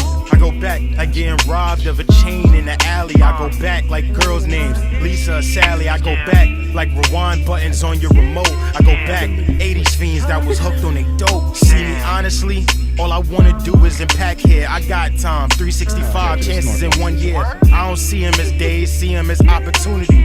One can make your life change, it also dates your eulogy. So I'm fighting through the winters, go hard for the summers. I'm quick to bust, here's a penny for your mental wonders. Playing on the enemy like I was G.O.D. Like a weak jail cell, your bars couldn't hold me. With the force I bring, I'm Obi-Wan Kenobi. Killing you guys mentally, breaking you down slowly. Time to make it happen, no talking. Time for That was LA the Rapper. I like that. It's pretty dope. I really do fuck with him. I'm gonna keep an eye on his shit. You just want to know his name. I really do want to know his That's name. I'm telling you, that's I the think it's shitty part LA. about all these rappers that I you said end up La. finding. I fucked up because I kept going between. Well, either LA way, and you're La. right. So I you think said it it's- right once at least. I know, I did. I said it right a few times. Why'd Or you hit maybe a you couple at? Actually, it's Lay the Rapper. No, it would be an E. Well, no, because it might be an accent mark on it. You never know. Look, man, you can't tell these artists how to fucking sound out their name. No, it would be an E with an accent mark if it was Lay. People call me Like Paulo. Les Mis, like Les People say Mis. Paulo. Like When I'm like, it's Paulo. Jesus. I get all the time. What do people call you? Paulo. Like the Spain, because they think of Pau Gasol.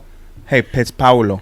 Excuse me, Paulo? What? We need an angle. Just you. We need another angle, but it literally just for your face. What, just for my facial expressions? You make way more funny. Like Paulo.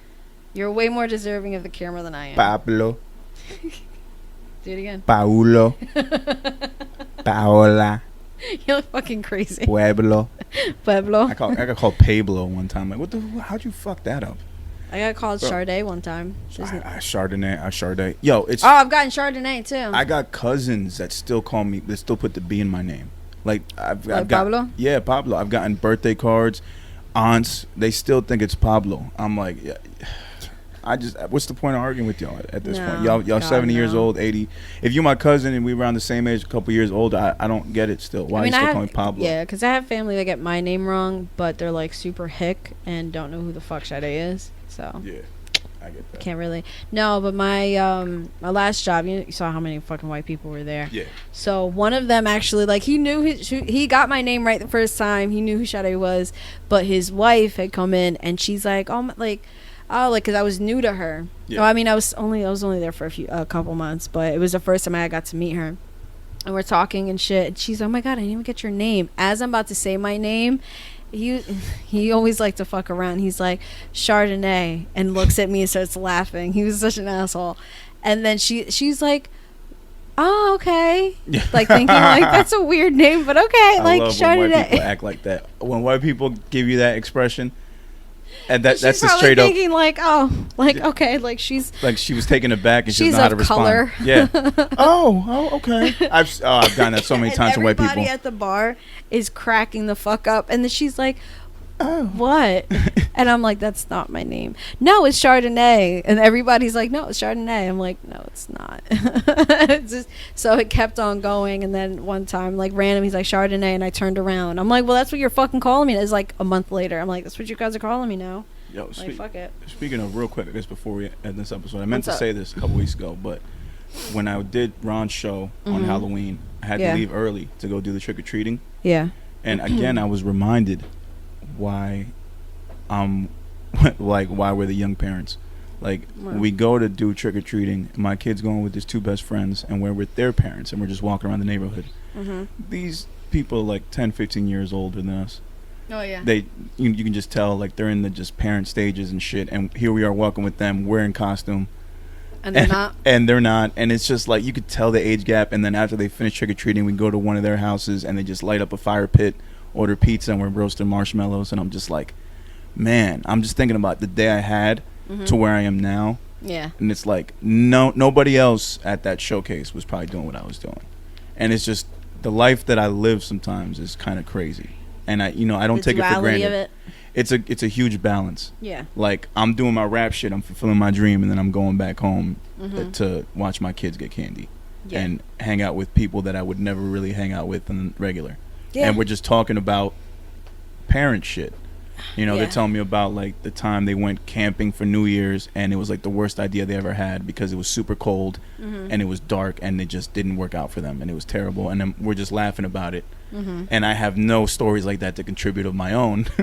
So I just try to like, oh yeah, that's dope. And like, I'm listening to the dad who's 15 years older than me just tell nonstop dad jokes. And a part of me is just laughing, but another part of me is like, yo, this nigga's corny as fuck. And I'm like, that's gonna be me in 10, 15 years, just trying to make my kids laugh. I'm inching it. You're getting there. But it's also like, I'm trying to be that cool dad, and now my kid is just at a level, like, in the past 2 weeks, his sarcasm level is through the fucking roof, to the point where I can't even fuck with him. He just fucks with me. Yeah. And it's so degrading sometimes the way this kid talks to me. And makes me feel, and I got to take it because I'm just a dad and I'm just learning. And I think through my reading it helped, like, to just learn to have more patience. But that was kind of something funny that I wanted to bring up. That You want to just see what time it ended just now? That's eerie, Scary. right? That is kind of scary. But anyway, Eerie. no, I think I kind of deal with that, but not being a parent, dealing with having to be like to do music shit, and then being with like, say, like, some of my family gets it, but like Juan's family doesn't really get it. I mean, like, his cousins, the younger ones, like, who are doing music shit, get it, but being like around some of them who don't, so I'm like, I really have nothing to talk about. Yeah, like, so I just take myself away from Yeah. the situations now, because it's like, all right, I'll be more of an observer, I'll be more of a listener than a speaker at that point. And it's cool because I still interact and I still give my 2 cents in, but I try not to give them too much of myself. Yeah, because it's like, I can't really talk about work, because I mean, I can kind of talk about work because that's always going to be funny if you have to deal with some crazy shit, but then music wise, like, would they really understand it, why I'm so excited for this, or having to explain I'm working on an album, and it's like, what? And I don't tell these parents anything, but then I realize that, like, the first day of school when I was at the bus stop and I'm seeing the other parent, and he's like a dad, he's like, we're just catching up talking. He's definitely like 15 years, 20 years older than me. And it ends with, hey, you know what, man, since you're right there, just give me your number. If there's ever a day where you can't get the kids to the bus stop, just text me and I'll pick them up for you. I'm like, all right, bet. I give him my number, and I'm scrolling through my Instagram, and I see, and it's going through people you may know. Yeah. I see a picture of him and his wife pop up. Yeah. And I'm like, oh shit, and you have to request to follow. I'm like, you motherfuckers could probably see what I'm doing. Yeah. So you guys don't know anything about me, but if you just log on your Instagram, you'll see, oh my God, is that so and so's dad? And that bothers me, so I immediately saw that and blocked them because I'm weirded out because I just don't want. You don't never want know. The two worlds mixing. I don't want my two worlds mixing at all. Yeah. It's very tough. I used to be okay with them mixing. Now I'm a little more cautious about it. Like would you want AJ to listen? He does. Music? He knows about kick snare. He plays kick snare. He knows not to curse. Okay. But he likes the fact that I mention him in songs. Well, mine is the cursing. But he's like, I've seen him sing and never stop. Aww. Like he sings "Blow My High," like parts of "Blow My High," but never stop. He loves that song. You know, like I've seen him play like video games to it. Like that makes me feel good. You know, that's nice to see when your kids are bumping your shit. I wonder if he'll probably be like, "That's my dad." And yeah, exactly. But it's just like I don't want him telling people at school like what I do.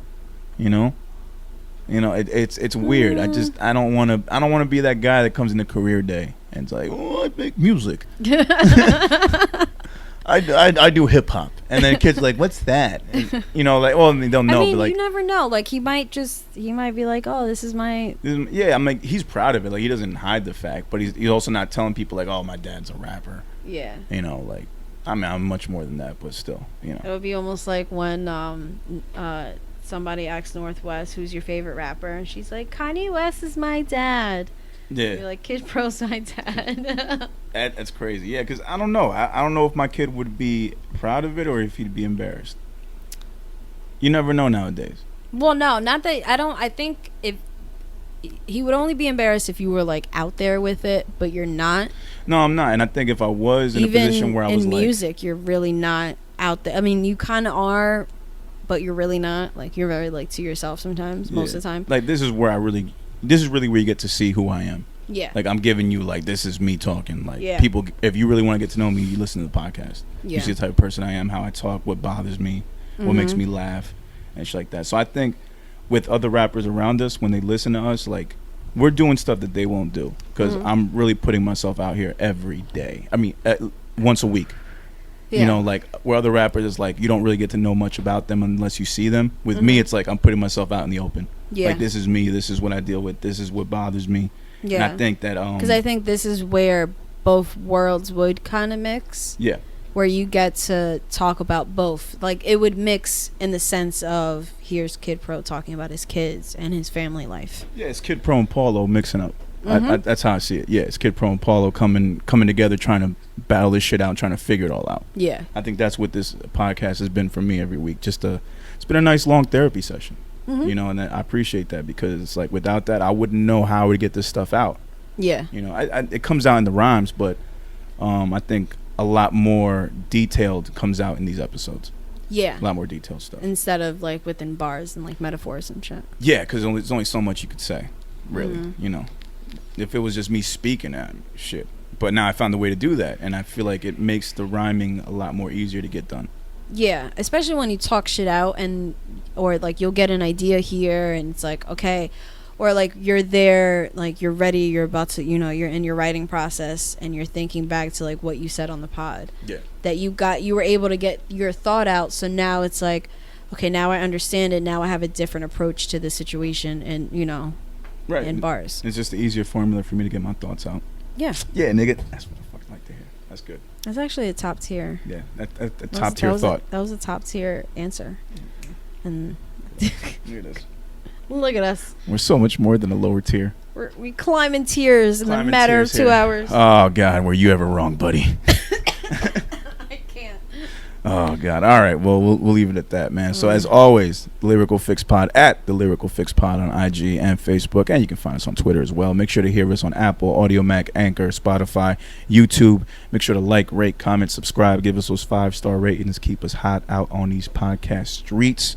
Don't be a hater. 5 stars is the way to go.